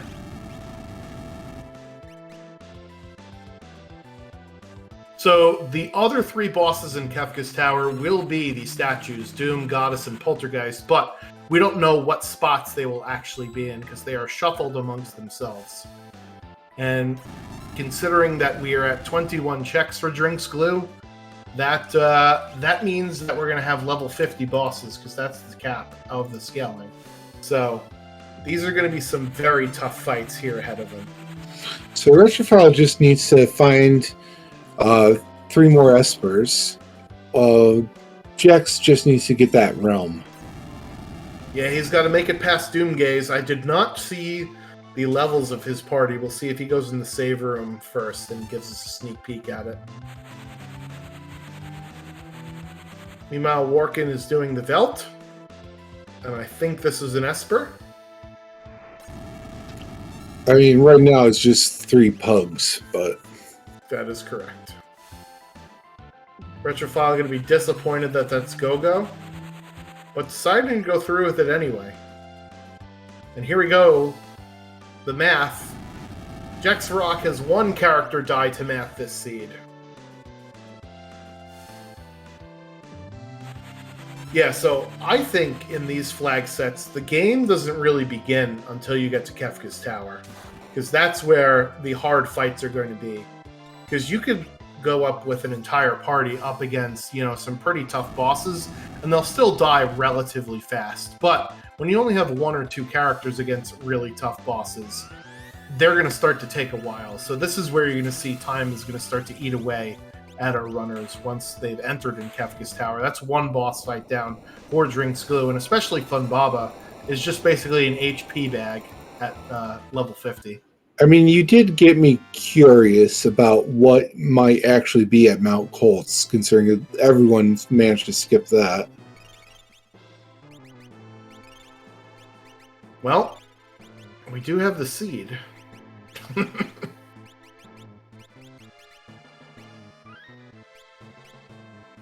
Yeah, so Pugs will counter attack you with a spell unless you hit them with fire. Which Do is you not want what's happening. like?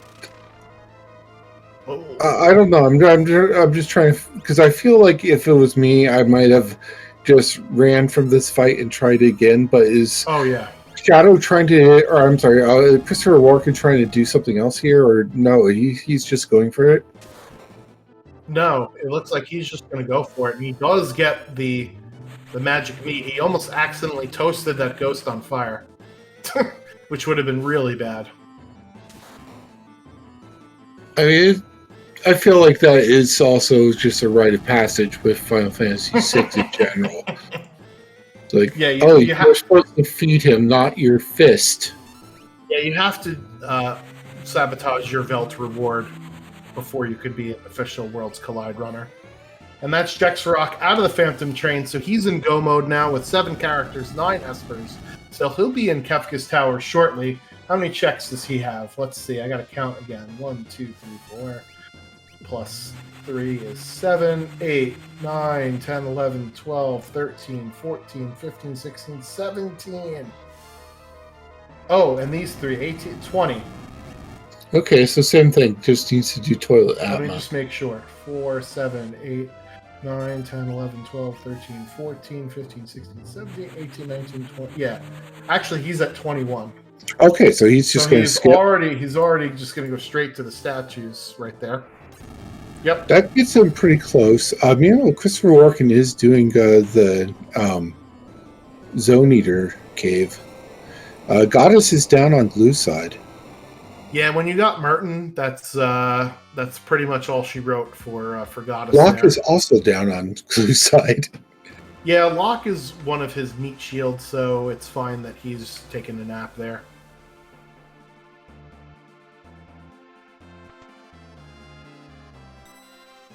Meanwhile, these conductors are yucking up the way here for Workin. We don't know what's at the end of this here. This could be a character or an Esper. We have no idea. Oh, he's going... Why are you going for the chest? Oh, boy. You hate to see it happen.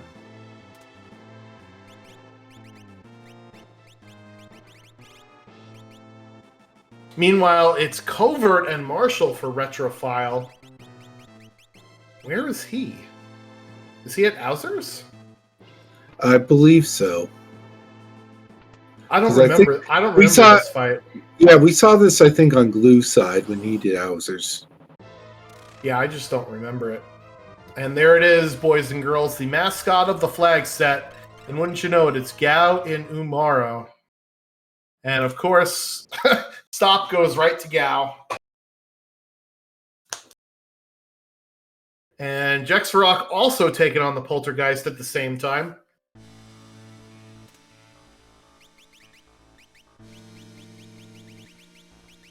I don't think Sourmouth is actually going to work here. Let me see.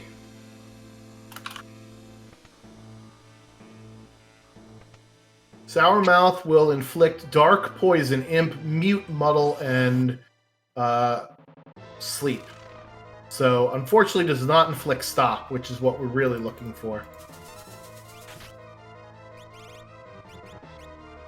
Meanwhile, Retro is deciding to head into the auction house for his luck himself. Thankfully, he gets the $50,000 item first here, I believe. So he's going to be able to buy that, and then he's going to be able to increase his chances of finding that Esper. So, Jex hasn't done Goddess or Guardian yet, right? That is correct. This is his first fight. And it is Edgar at the end of the Zozo. Not the Zozo, the Zone Eater.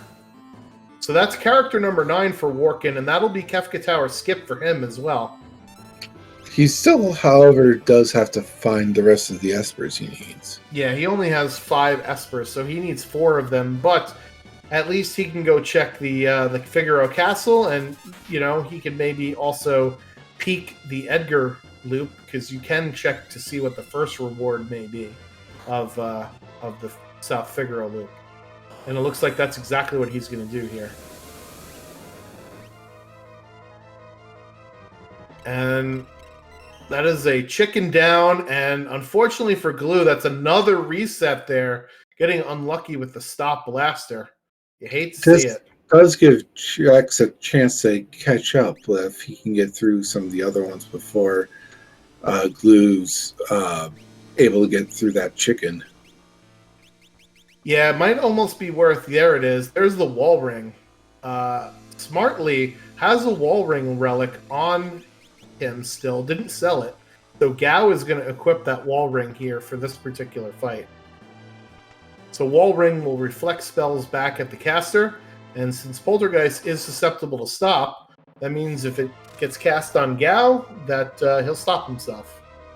So if you were in Retrophile or Quister Walken's shoes and you had plenty of characters and you're just trying to figure out where there's espers, are you getting worried about at this point, like an hour 15 in? Oh, of course. I'm going to be like, darn, I should have went to Floating Continent an hour ago. I mean, they've got to be there. Let's see, what things has Retrophile not done? He's bought to Zen Thief. He hasn't bought the... I thought he was in the auction house. He never ended up finishing it out. Yeah, Okay. He never ended up finishing it out yet. But looking at his tracker, he's got Barren Falls, which we know is Magi Master. We have Mount Cults, which I'm still surprised nobody has gone to.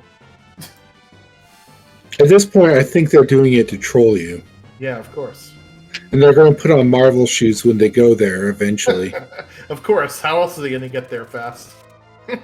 Oh no, a Marsupial coming out, hitting Gao for 2,800 damage.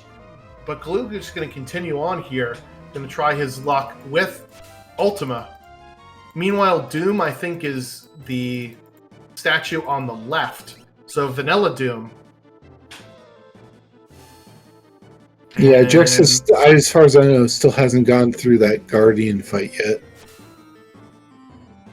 And that was Setzer for Christopher Walken down at the tentacle spot. So that's his 10th character.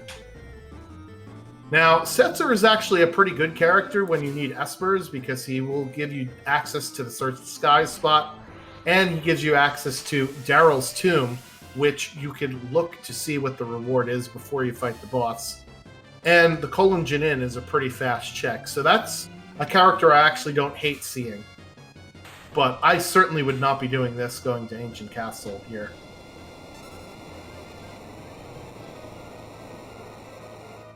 But hey, he's getting desperate.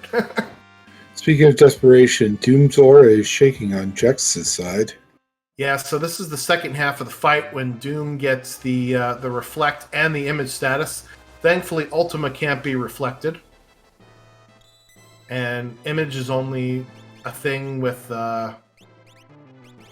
physical attacks. That's the word I was looking for. Glue does get through.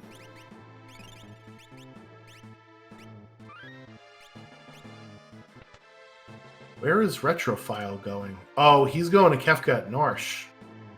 So this'll be another dead check, I think. I mean, at the very least, he knows it's not a character. And that's probably why he's giving it a shot. Actually, I don't remember if this is a dead check or not. You got Skull Dragon coming up on the Christopher Walken side. Looks like Doom's already down. So Jax just needs to get through Guardian and Goddess. Glue not getting frozen from Doom. Always good when that happens. And this Merton will make quick work of Doom, hopefully. So another thing that I've learned to do in these flag sets is sharing equipment, right? There's a lot of times when, you know, you have equipment on a certain character and you're like, I could probably just make it through the fight. It's not a big deal. But if you have one Paladin shield, you should be swapping it on all three of your parties in this flag set in Kefka's Tower. Make your one party as strong as possible. Yeah, it'll take you an extra, like, 20 to 30 seconds of menuing if you're really slow, but it'll save you so much more time in the long run for having just that much more powerful of an offense to go up against these really high endgame bosses. Is that Terra? No, it's not. It looks a little bit like Terra. That is actually an Esper there, Phantom, at the end of the Ancient Castle. So that's number 6 for Mr. Warkin here. Yeah, it still feels like Christopher Walken just had some very unfortunate routing going on. Yeah, a couple of hiccups, in the beginning of the game, as well as, not resetting out of a bunch of dead checks, which cranked the scaling up real high. Nice block there from Mog on the Demon Rage. Yeah, this is always what's spooky about Doom, is if you got one guy left and that Doom actually does manage to hit, that could be a wipe. Yeah, so as I mentioned before, a dead check at Kefka at Norsh, but I believe Moogle Defense is actually going to be an Esper here, so this is going to be check number 23 for Retrophile. Ick. Making all the wrong choices here as well. It looks like Glue is out of, or getting close to being out of MP. Bouncing magic off of himself because Doom has the reflect property on. What a smart heads-up play here.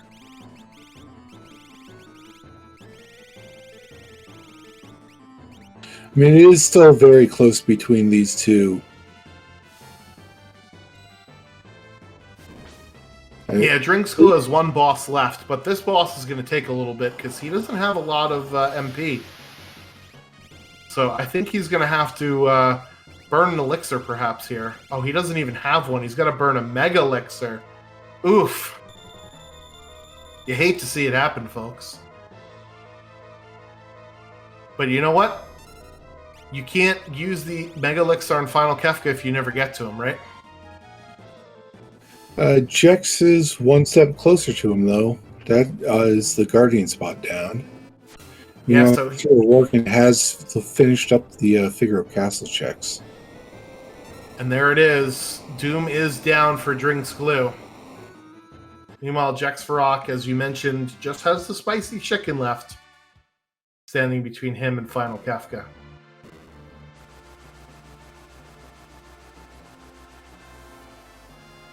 Retrophile getting Esper number 8 there.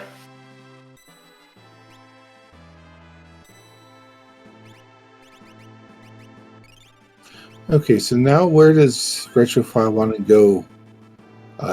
You just need one Esper and you're good. Yeah, so here's what Retrophile has. Here are his checks. Zone Eater, or back to the auction house where we know there's an Esper. Floating Continent, which is not an option with just one Esper left. Going up against Magimaster at Barren Falls, or could it be finally we go to Mount Colts? We'll see what Retrophile decides as Glue stepping on the switches at 122-ish. Oh, I'm sorry, it's Goddess for Jex Farrak, that's right. Yeah, and it really depends on how quickly Jex can get through this. That might help having Ultima. All right, boys and girls in chat. It is finally time for Mount Colts for Retrophile. Only an hour and 22 minutes into the seed. Let's go. Mr. Warkin is going to take Daryl's tomb. Yeah, and I didn't see what was at the Colon Janin, but it wasn't an Esper. I think it was another character. It was Celeste, actually. Hey, at least that puts our Magitech facility in logic again. All right, 122.54 is the start time for Drinks Glue. People in the chat and Joker Mage in the commentary booth, how long do you think Drinks Glue will take to down this clown. I'm going with a 741 time. I know we have access to Siren, we have some instant death, and we have calmness protection, so I don't foresee a lot getting in his way. What do you think, Joker? I was going to go with 745, but I'll be a bit of a meanie and go with 742. Oh, you Price is Righter. Meanwhile, Jex Rock taking out Goddess, and it is Inferno at Mount Colts here. Unfortunately, I'm sorry, go ahead. I don't... Is Inferno going to be a huge threat to Retrofile at this point? Absolutely. Okay. You don't have access to lightning to easily take care of it, and he could do attacks like launcher, shrapnel, and all the other tech sorts of attacks. He counters. That's fair.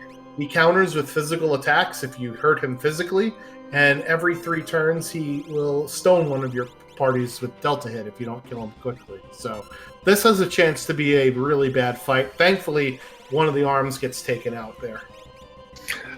I guess I've just always been fortunate to fight Inferno at an advantage and never really got to see what the fight is like when I'm at the disadvantage.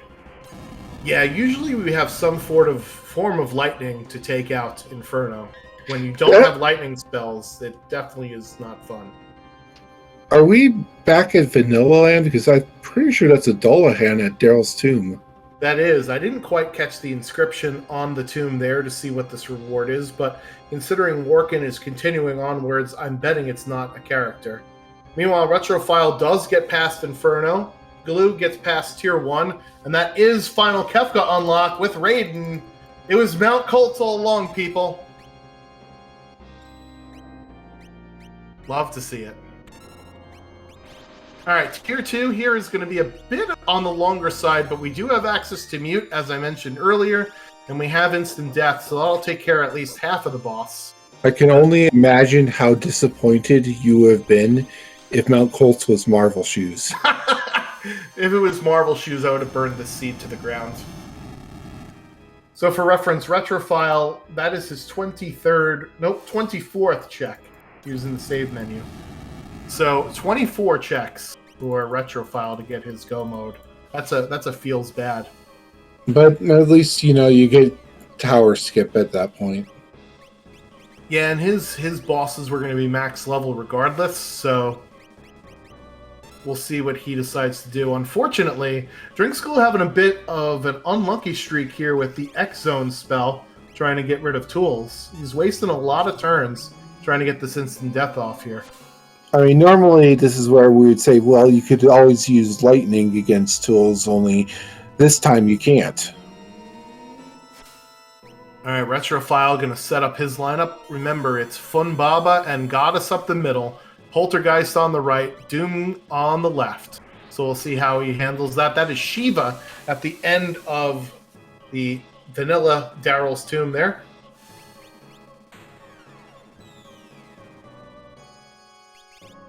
And then finally X-Zone worked after the 5th time. Gives Jexrock a little chance to catch up here. Although now that Glue is burning everything to the ground, the clock is ticking, folks.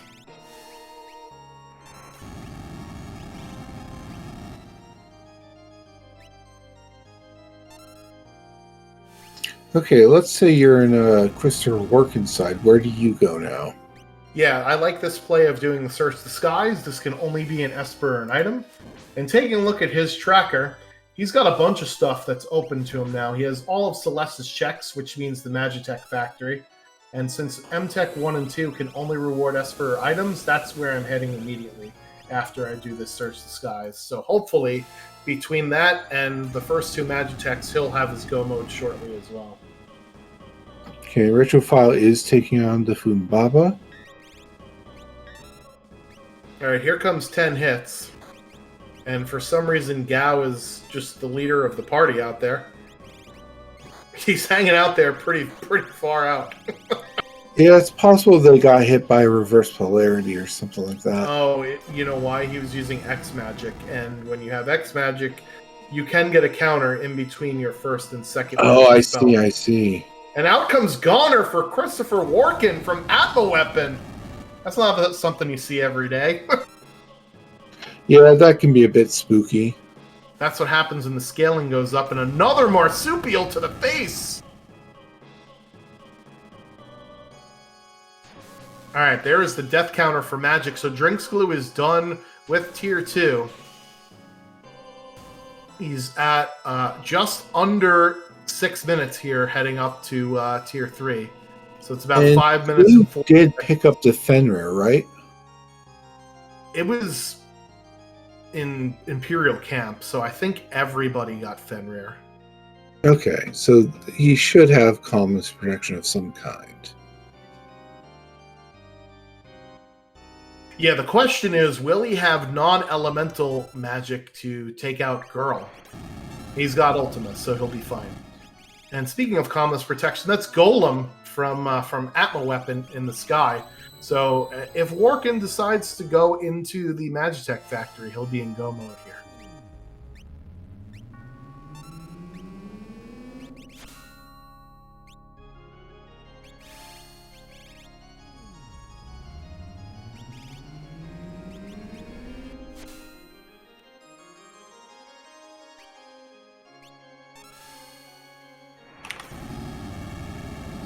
I think we're seeing 10 hits on Jex's side. Yeah, so that means he's almost done with that tier. Unfortunately, Drinks Glue is forgetting about Girl here. Needs to kill Girl first before using Merton, because Merton will heal Girl. Retrofile reset out of Goddess fight. Yeah, I think one of his characters ended up getting love tokens immediately, so instead of dealing with that, he's going to reset the fight.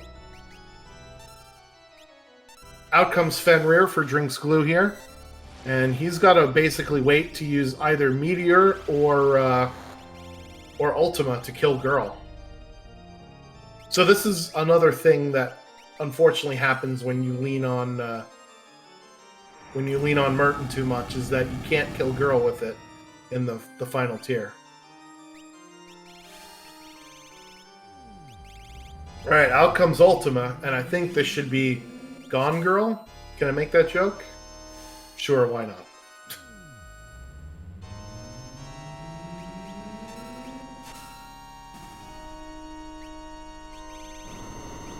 All right, and now comes Meteo. So he's already in Meteo phase for sleep.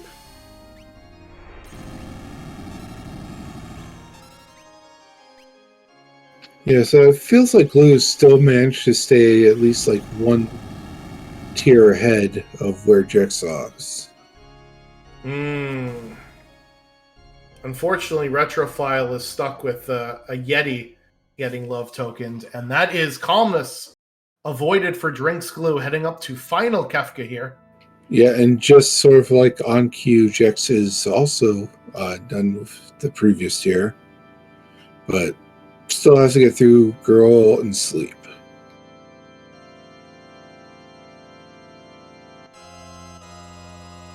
Warken ends up taking Strago off the Figaro throne for character number 12.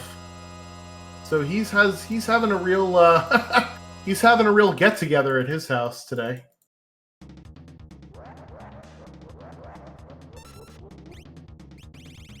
All right, so Drinks Glue up against Final Kefka with 60,000 HP has got to be careful of an Ultima counter when under 10,000 HP. Because remember, he had to use his Mega Elixir in the fight against Doom. So he doesn't have a Mega Elixir to help heal himself from Fallen 1.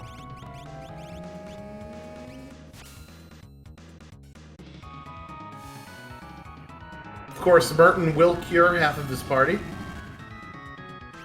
So at least he's got that going for him. But he's got to be careful here.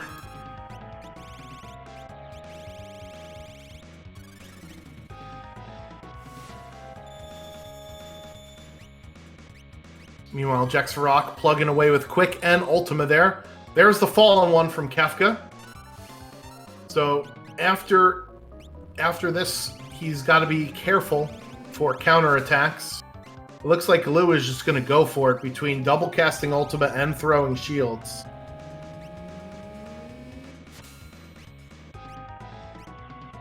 Here comes a Cure spell. Okay, so that's good. That's really good to see.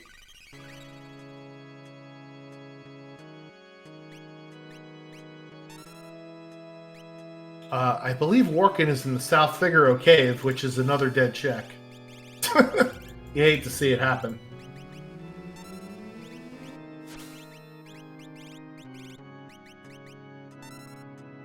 All right, Glue throwing out the Ice Shield, throwing out the Ultimas. Let's see if he can finally get this done.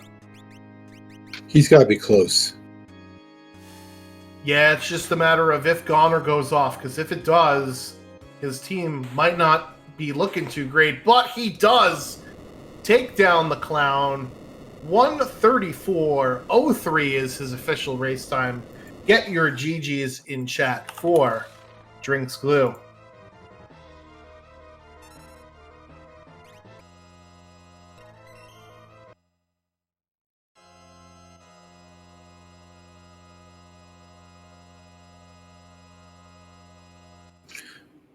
Okay, so that it looks like Christopher Workin did get Bismarck off of that South Figaro check.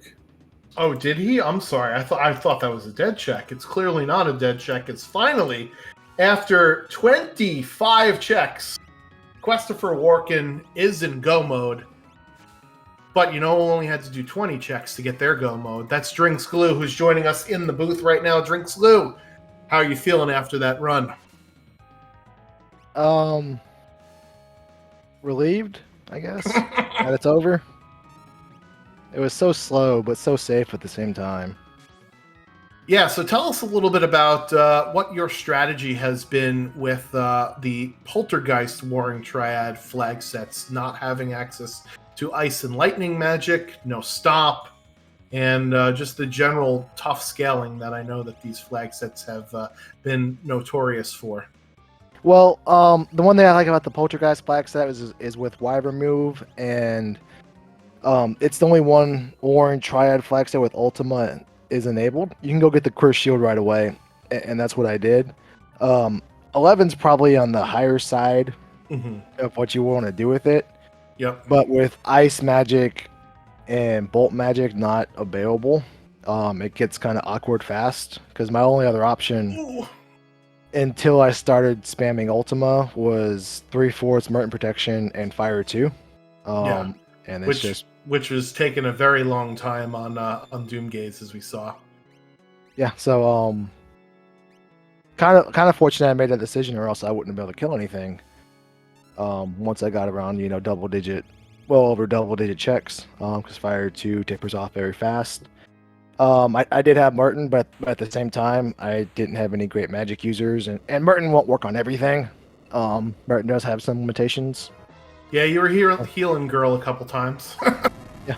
Well, funny story. Well, before we tell your story, 1:36:23 for Jexrock, actually in third place in the overall race. There's some runners running off stream, so great job to him. The second place person was 1:34:03, so pretty close actually. After all that, So anyway, go ahead. Let's hear. You were on the phone. Yeah, and so I healed Storm Dragon for 5 or 6 turns, and I didn't realize. I was wondering why he wasn't dying. And then I saw a screen. I was like, oh yeah, he likes Merton. So Oh yeah, I'm sorry. Jesus the Frog had 1:35:08. It was you that had 1:34:03, and then Jex with 1:36:23. So a couple of minutes spacing out our top 3 runners here. This particular seed, I think definitely you guys were struggling a little bit for offense aside from magical spells, because we didn't find anything that was helpful aside from a bunch of garbage relics. I'm looking at you, Marvel Shoes, and Gem Box. A couple of our runners found the Ragnarok in one of the chests in the Phantom Train, but that's pretty much about it. Oh, nice. That would have been nice. I think we found enough Marvel Shoes to outfit a soccer team. Yeah, well, I respect the fact that you only opened 33 chests, Drinks Glue. That's I put some respect on your name It's there. very impressive. Like even I amaze myself sometimes with that how frugal I can get, and I am not that frugal in real life. I look across from me, and I see every console but the PS3 and PS4. Trust me, that does not translate to outside of Worlds Collide, but Yeah, so a bit on the Worlds is longer struggle. side, for your final Kefka fight there, and you also had a little bit of a heads-up play against Poltergeist with that wall ring. Did you Yeah. save that on purpose, or were you just like, "Oh So my god, I have this"? I just posted it in the chat, but I bought that wall ring in Narshe World of Balance when I first landed. Mm-hmm. And once I saw there was no earrings and I saw that wall ring, I bought the wall ring and I knew when it would come in handy. It wouldn't be, if we're over an hour away. But I knew it was coming. The bad news was he casted stop on Gao twice, and then I switched the wall ring, and then he cast stop on Yumaro. But having that wall ring on for the second half of that fight allowed me to just spam through. Yep. He's either gonna cast stop, he's either gonna heal me, stop himself, or kill me, and there's nothing I can do about it. So I might as well just fire away. Well, it's just like bringing out an umbrella when the forecast calls for rain, right? You bring that umbrella and it's not going to rain. So, yeah, that's a really nice heads-up play there from you for sure. Joker has got to step away for a minute or so. I will ask if you've got any other thoughts about this particular seed in general. Let's get Jax in here. I heard him complaining in the chat about this. He quote unquote this seed. I want to hear his complaints. I mean, this seed was pretty terrible. Let's welcome in Jex Rock, second place on the restream, 1:36.23, so about 2 minutes and 20 seconds behind our first place winner. GG's on your finish. What were your thoughts besides, can I get those Marvel shoes in my size, please, about this seed? I've ran this seed one other time, and I'm not exactly thrilled with the dead check rewards because it's just relics. So I was hoping to find rods in the shop because what I was going to do was just sell the excess relics and just buy rods. Yeah. I did that my first playthrough. I got lucky and found half-price pearl rods. So Retrophile was able to find a shop, I'm not sure which one it is, that had both thunder and ice rods in it. So he sold both his gem boxes and his marble shoeses and bought, I think, 3 of each. So you will have to ask him where it was. I think it was. I know he was in World of Balance, Mobliz, and I hope that's not it because that's kind of not a shop anyone ever checks. But that is a good strategy though with the relics. I have found in my playthroughs that if I find a dead check or like a relatively fast check, I just reset out if it's a dead check. There's no point in bumping up the scaling for something that you don't need. You know what I mean? Is the scaling based on checks? Yes. Yes, it's based on the level and the health and the magic power of the boss is all based on checks. But however, the experience is not. Right. So if you take like 2 free checks and one is an Esper and one is a character, that means that your enemies will scale the XP and GP they give you by the same amount of the checks that you just had too. So that I found really missed nice. that. Absolutely missed that. Yeah, so you kind of get punished for any free checks where you're not getting any experience. Yep. But you know what? Those gem boxes proved exceedingly useful this seed. Yeah, so I noticed you were doing a lot of casting of spells towards the end there. Yeah, I figured jump strats was not going to just have the damage output that I wanted it to be at, even though I would have had an Aura Lance. But excuse me. As soon as I learned Ultima, I'm like, oh, I forgot about this flag. Yeah. Okay. It's all. I think Goddess also has Ultima on as well. But the Doom flag set does not. So Yeah, the getting those gem boxes, finding a single economizer that saved everything for this seed. yeah. Especially the economizer user, I was able to fire off an Esper with Gal. I also had Sabin in the party, but I wasn't doing anything special with him anyways. So you were one of the first runners to make use of the Y NPC remove flag to sequence break into the Magitech factory. Did you do that on purpose, just hoping to do something that maybe some of the other runners were not doing? Or were you looking for something in particular there?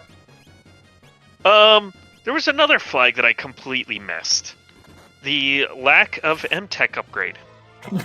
Yeah, it's off for, I think, all of the flag sets. Mm-hmm. I think we saw Christopher Walken actually check the flag set in the menu, like right outside of Vector. Then as soon as he saw that it wasn't there, just immediately leave Vector. Yep. But you know what? It was what, Triple Esper doing that check? Which is correct, fine by me. Plus, I think one of them gave me Osmos, Fire 3, Cure 3. So, like, it set me up for later in the seed, regardless. Yeah, that's for sure.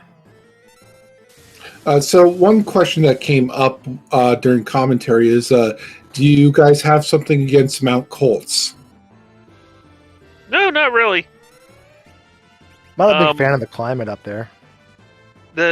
Honestly, I prefer Mount Colts over Phoenix Cave.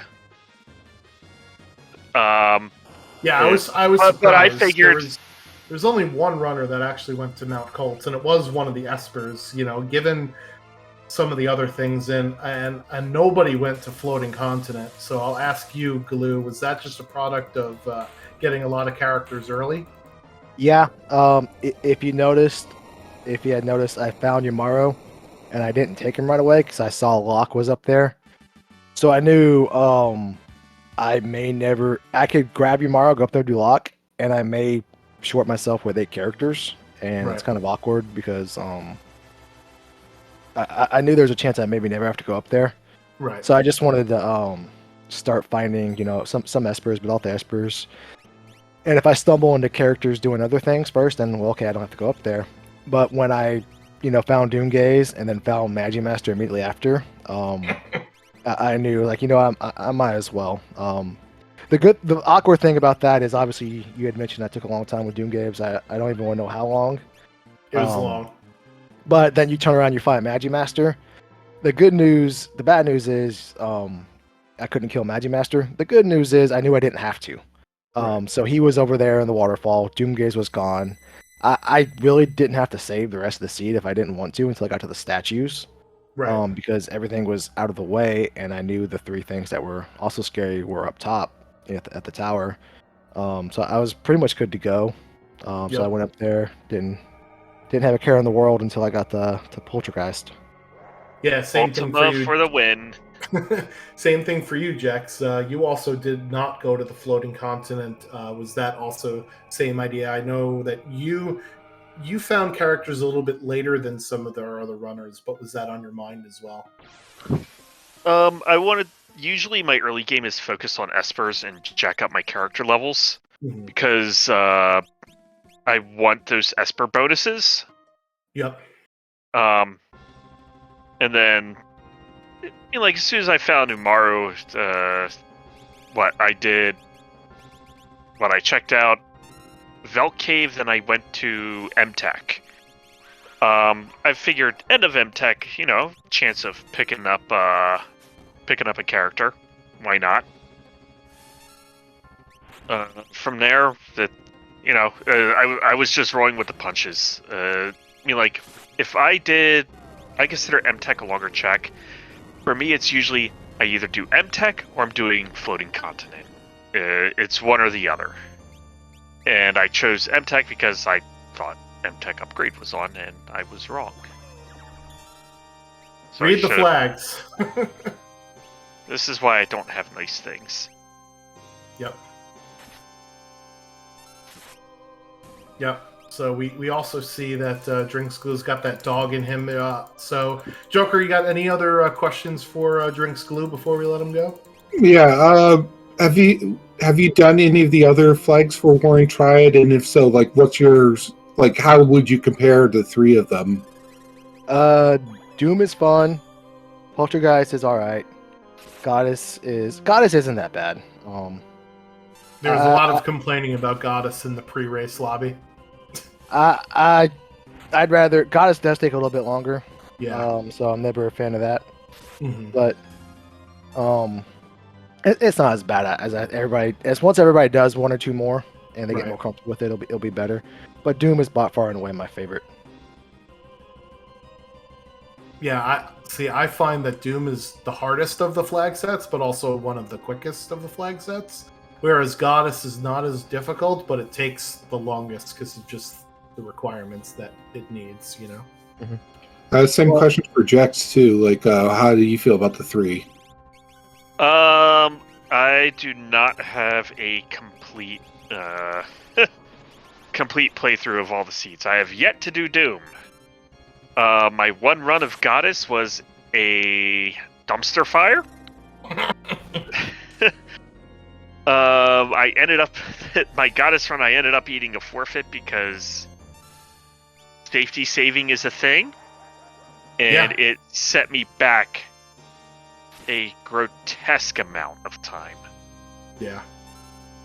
So if it wasn't for that, I would have been able to complete the seed with relative ease, and yeah. So I don't have really any opinions on it yet. All right, well, Glue, you have any other final thoughts or things you want to plug before we let you get out of here? There's many things to plug, but I think I'll plug January 13th is the magical, wonderful date. That is when the Warring Triads event kicks off. Everybody will be separated into groups of 3, and they will fight to the death amongst each other. And one final 3 will stand, and I'm very much looking forward to it. Is there a chance of cake? Only if you win. Well, we know he doesn't like or cookies, death. so it's either got to be cake or cupcakes. Cheesecake. Let's go. I'm off the cheesecake, but if we win, we may have some. There we go. Whoever is on my team. Anything else you want to plug? Hint, hint, wink, wink. No, Jack Sox. You know what? There's so many things to plug. So many wonderful things going on in the community. Mentor program going strong. We just launched a monthly 2v2. It's as many teams as there are async. We have the weekly draft starting again tomorrow. Tomorrow evening there will be a drafting process. Always fun. Living seed going strong. I'm definitely not drafting this week. Let me tell you. Jeez. Yeah. And then I guess Jexy has his rehearsal steal. We're gonna get to him in just a second. But Glue, I'm going to convince you next month to make the team tournament draft. 2v2. Well, I don't know how that could happen because we have a lot of people signed up. We have like 24 people in there right now. Excellent. That's one pick per head. Yeah.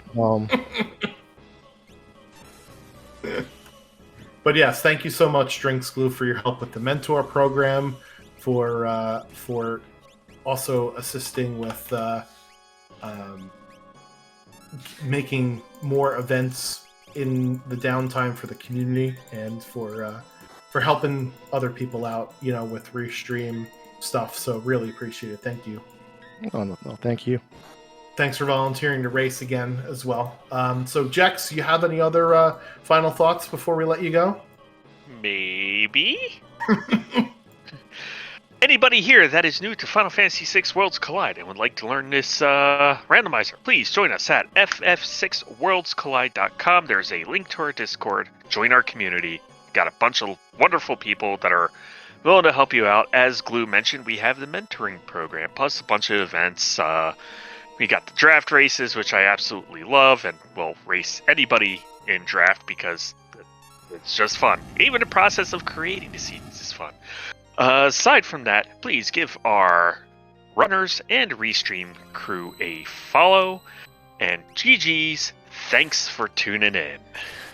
Thanks, Jax, for volunteering to race on stream. Can't have the races without the runners, of course. Appreciate it, and we'll catch you later. Thank you. Later. All right. Later. Okay, so we did see Zelfer momentarily. He did end up coming up in 4th place, 152.02 for him.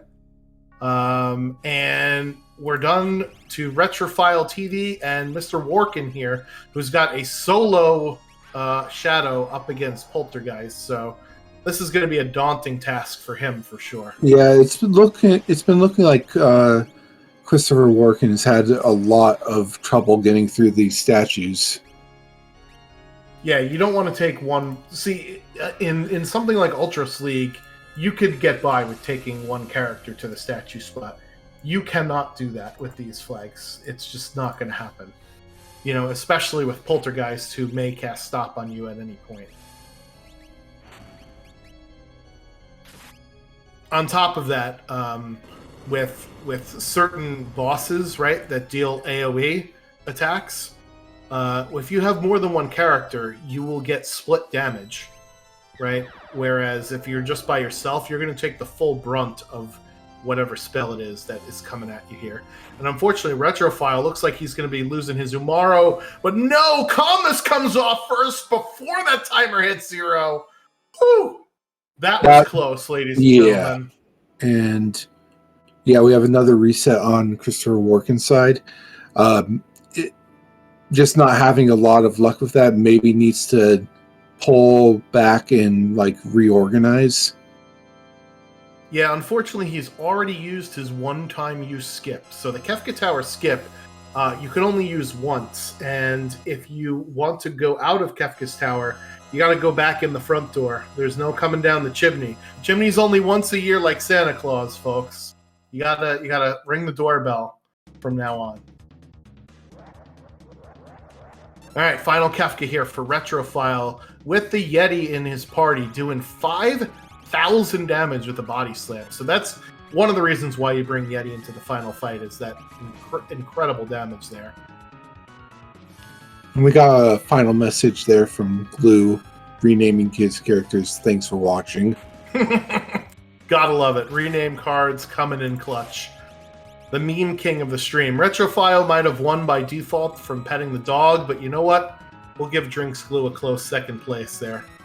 And unfortunately, falling 1, setting Gao down on the ground because he was had the seizure status from a previous tier. And it looks like Retrophile is going to have to claw his way back here from being down. Only has a couple of elixirs left. Does have life 2 at least to get Gao back up to full health. Alright, it looks like Workin is going to try and have his luck on the Doom side of things with just a solo Umaro. I mean, he's got 12 characters. He might as well have brought some of them in to just be meat shields, right? Yeah, I kind of feel like the original plan may have just been to try and stack middle to get rid of Guardian and whoever was at the Poltergeist spot.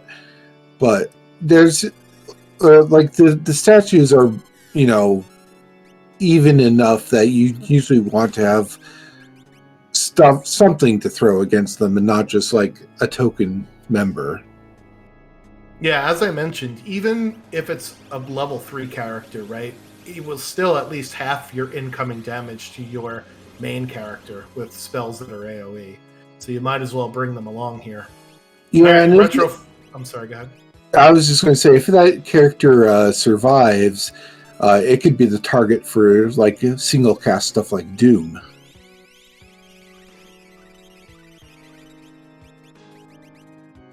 All right, so here's Retrophile healing himself back up. He is in counter territory, but his characters have such high health that even if an ultimate counter comes out, he'll be able to tank at least one of them here.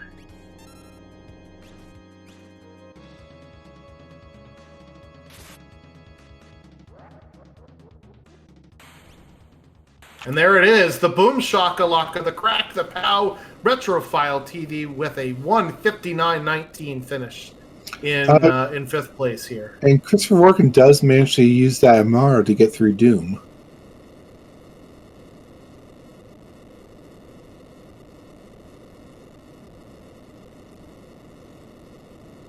But still does also have to get through the other statue with just Shadow, so... Yeah, that's going to be a daunting task, especially since it's Poltergeist, who is known for throwing out the stop command. That 8-sided polygon always getting in the way there.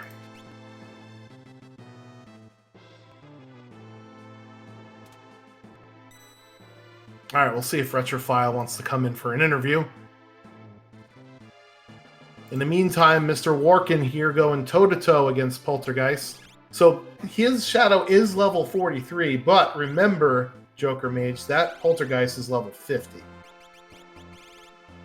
And, you know, if it throws something like Stop or anything like nasty from its tool belt, having one person up against it might not be great. It looks like maybe Workin wants to get some... Oh, no, he's running. He probably just forgot to...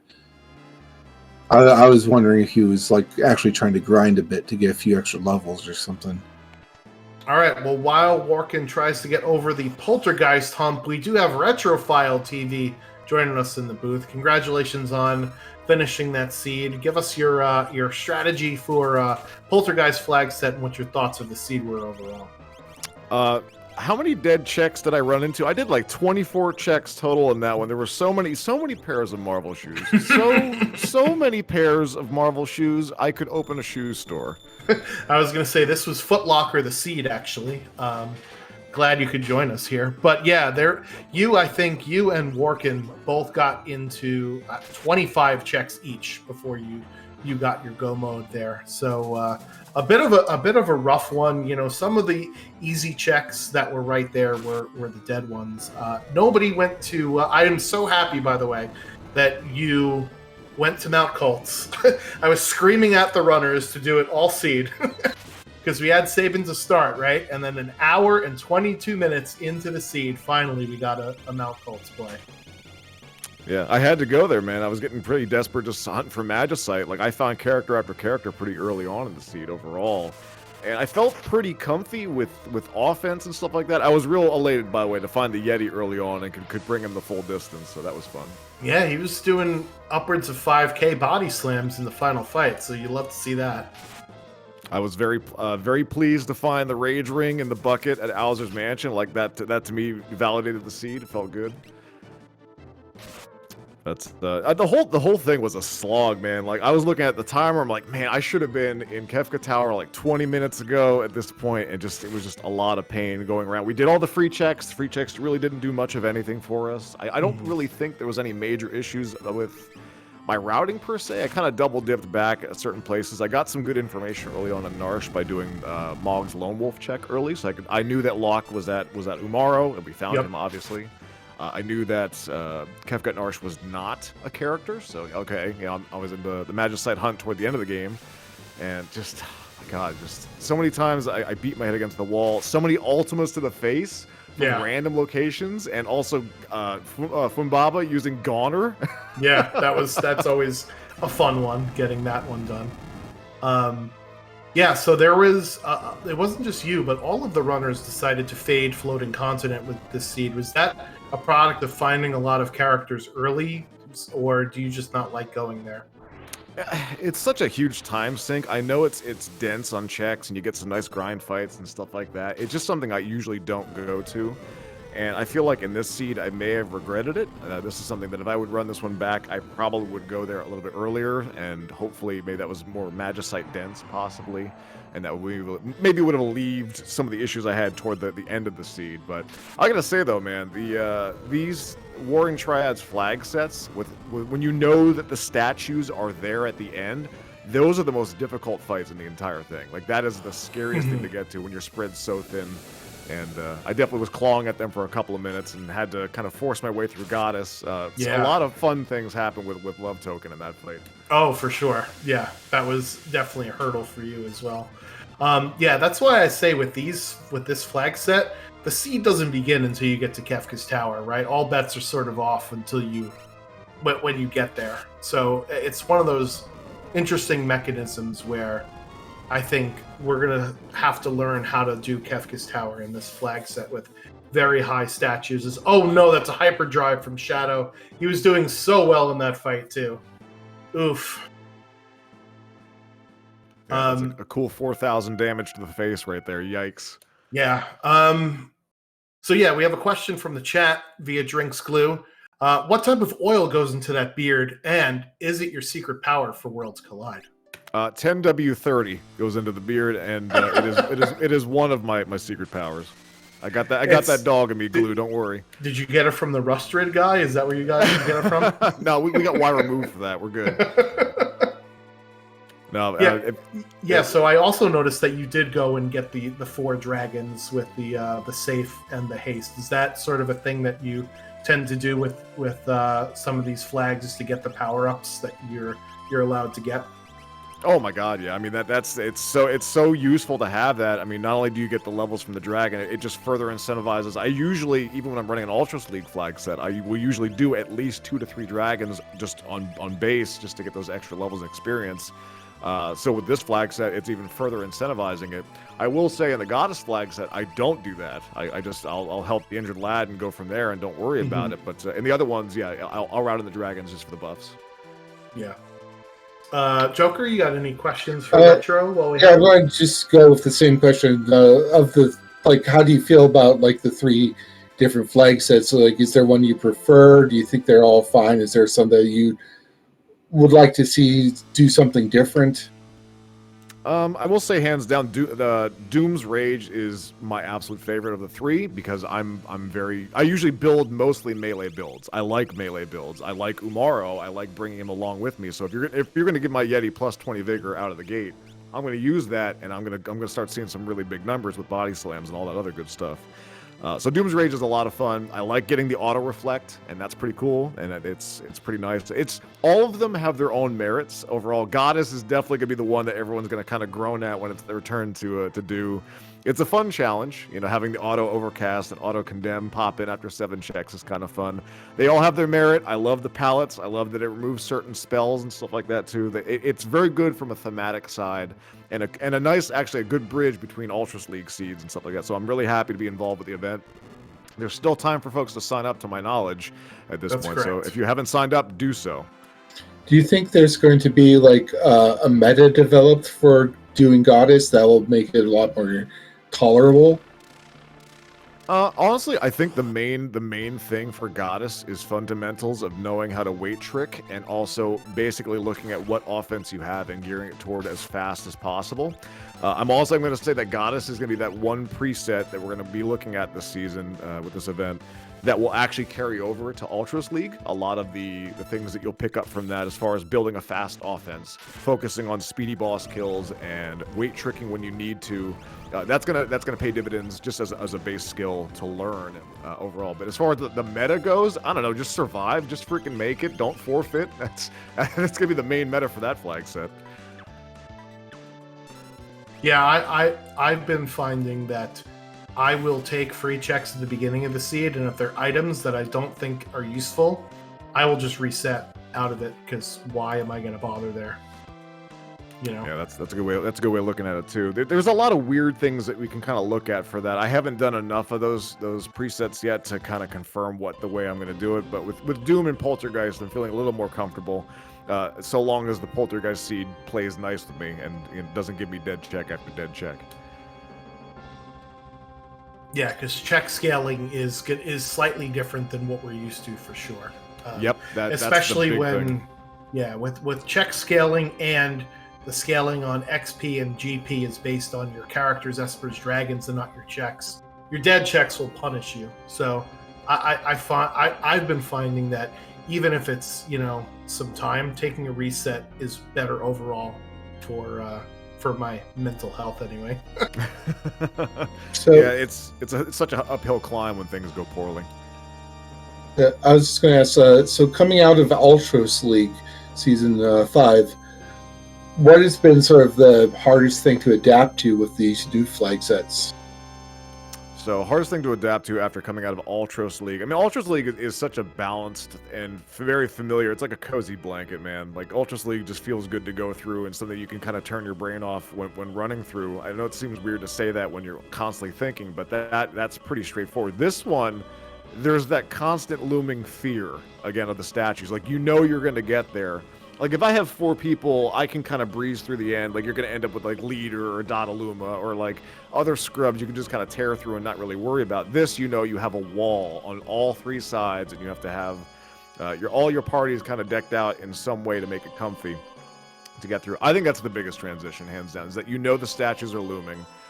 You basically can't just breeze through it. You have to have 4 very strong people that can push through that funnel area of KT. And I will tell you, hands down, every time I get there, it's like my heart starts pounding and it's stressful, no matter how prepared I feel I am going into it, because the statues up to what? I think the scaling goes up to 50 for this, yes. So you're dealing with some pretty nasty stuff. And as we've seen, like Poltergeist can bust out just super gnarly attacks you wouldn't expect to see. Yeah, because by the time you get there, you know, if we're doing statue skip at 21 checks, you're hitting max scaling, right? You're hitting max scaling at 20 checks. So Yeah, exactly, and that's still pretty early on, and then you're kind of stacking that up, trying to get ready for KT, and then you basically have to take a solo person into the sides. If you put 2 up the middle, you're gonna have solo folks on each side. That's why I was using Gao and just trying to punch down Poltergeist and hope he didn't hit me with like blaster or some other nonsense. But you know, was able to push through luckily on that side. But yeah, you're gonna be stuck. You're not gonna be comfy on all 3 sides. all right, any other final thoughts before we talk to Mr. Workin here? No, not this time. Thanks for everyone for you guys putting us on. Thanks to Speed Gaming. Big shouts to FF6, Worlds Collide, the wonderful community, and everyone that's part of it. Please come and hang out with us. Join in on the Warring Triads, and big shouts to Drinks Glue for putting together the Chupon Championship, which is starting this month as well. So looking forward to getting involved with that alongside the Warring Triads. But thanks, guys. Really appreciate it. All right, thanks for running. Can't have the races without the runners, so appreciate that, and we'll catch you on the next one. Sounds good. Thanks, guys. All right, so Christopher Workin coming in the booth. How's it going? Not so good. A little frustrated. You found a lot of characters this seat, huh? Yeah, a little bit. I'm just sitting here going, where are the espers? Where's my healing? Where's my offense? Yeah, this is a bit of a weird one. You were actually one of the only runners that did find the Ragnarok and the Phantom Train, which was nice for one of your builds. But aside from that, you know, there's a bunch of stumbling blocks between the dead checks and the extra characters there. I think you know, putting your strong characters into Kefka's Tower with just some meat shields definitely would have helped out a lot with some of the fights that you had, because even if you have one extra character that's alive with you, those AoE attacks, they do half damage instead of full damage, right? So that definitely would have helped your survivability in some of those fights for sure.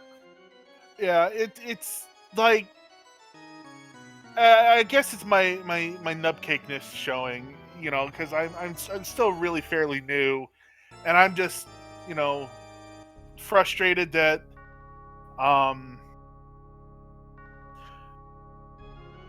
things weren't working out the way I think they should, and I'm just kind of pounding my head against a brick wall and not wanting to back out and have to run all the way through KT, and just a lot of frustration.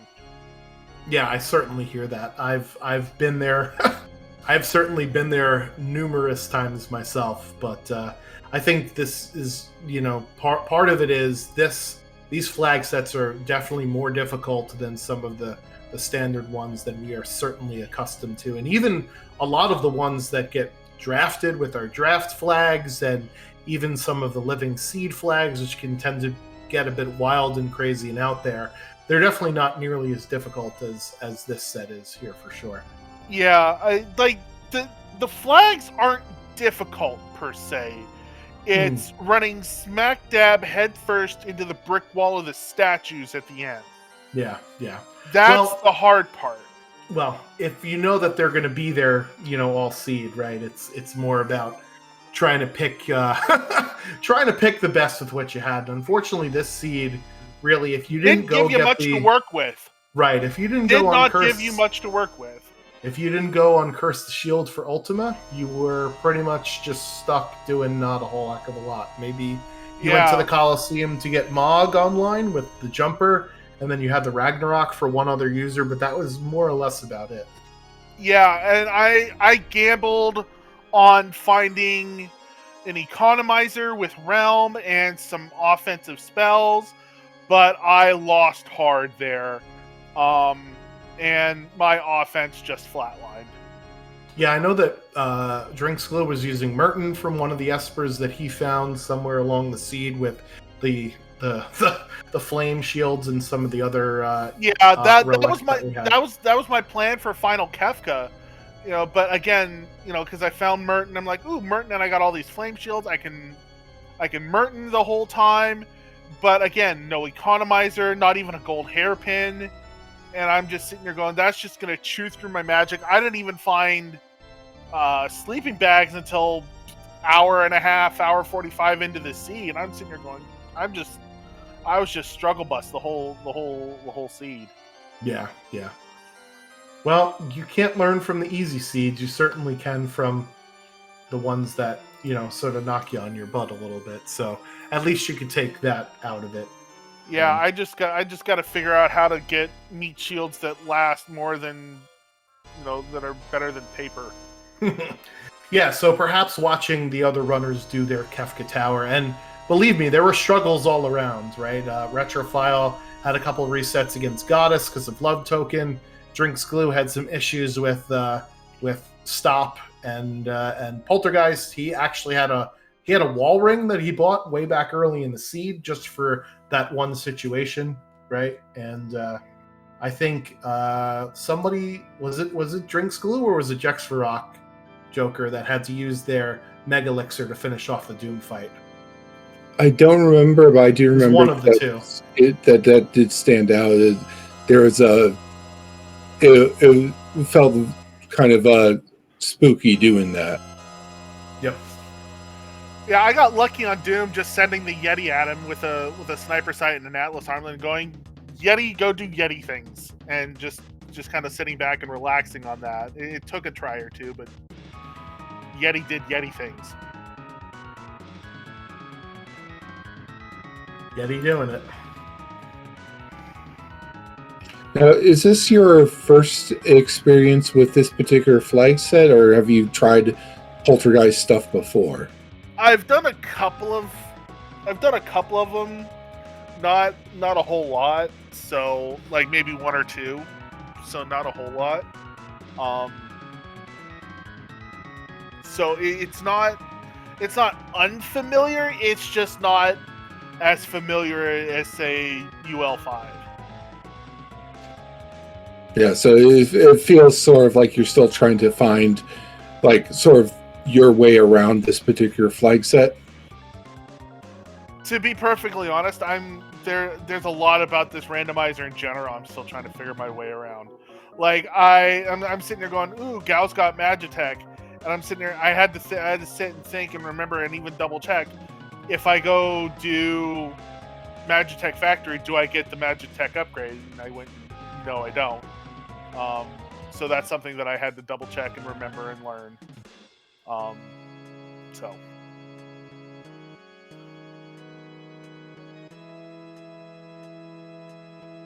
Any other final thoughts for you, Workin, before we let you go out of here?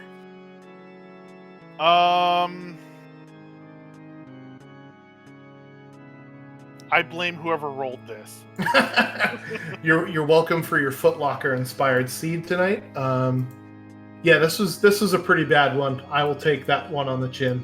I'm glad that I didn't have to run it because Marvel shoes are the bane of my existence, and I just willed them into being apparently. Yeah, where's my economizer? I was looking forward to it. I know that somebody found an economizer somewhere. Jexrox found one somewhere. I don't remember exactly where. Maybe it was on a dragon, perhaps. So All I remember is that the Phoenix Cave was double gem box. yeah, that's disgusting too. That is the most disgusting Phoenix Cave I've ever seen. Oh, geez, I didn't even go to the Phoenix Cave. Well, be glad you didn't. Yeah. Unless Gem you box for really the like, dragon, Drem box for the reward. Oh man. So Well, time to go find something to eat and back to the grindstone. yeah, be like a goldfish. Put this one behind you, and we'll see you hopefully on the next one. And again, thank you for volunteering to be featured on Restream. Really appreciate it. Can't have the races without the runners, so thank you so much for that. No problem. I'm a glutton for punishment. Yes. All right, catch you later then. Later. All right, Joker Mage, do you have anything else we want to chat about before we get the heck out of here? I think a lot of what was said. I mean, Glue already talked about the mentorship program. Jex talked about a lot of the stuff that's going on. Definitely, come to the website, join us in Discord. There's drafting, there's racing, there's all sorts of silly stuff going on. But you and I are also part of one of the other things, which is the Archipelago Multi-World that we do weekly. So there's a chance to join in and practice the randomizer in a less competitive, more cooperative sense. Oh, for sure. And so those are just like some of the stuff that you can do when you come and join us here in the Worlds Collide Discord.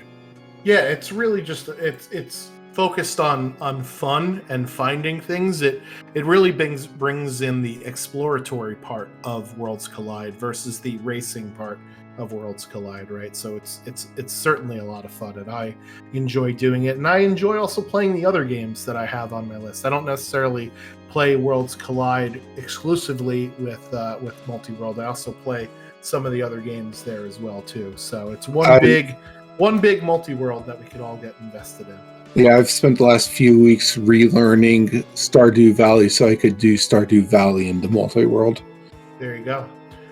So thank you so much, Joker Mage, for doing commentary with me. Really appreciate it. Thank you to Knuckly Kong for doing the tracking tonight.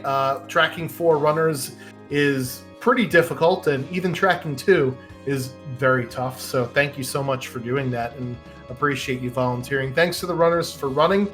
We will not be back next Wednesday. We're instead going to be recording a submission for an upcoming randomizer event on Wednesday. So we might switch off our slot to maybe Tuesday. We might slide it over a day in order to get that done with our community. But we'll be back here on Speed Gaming at some point. And until then, thank you, everybody. Catch you later. Bye-bye now. Peace.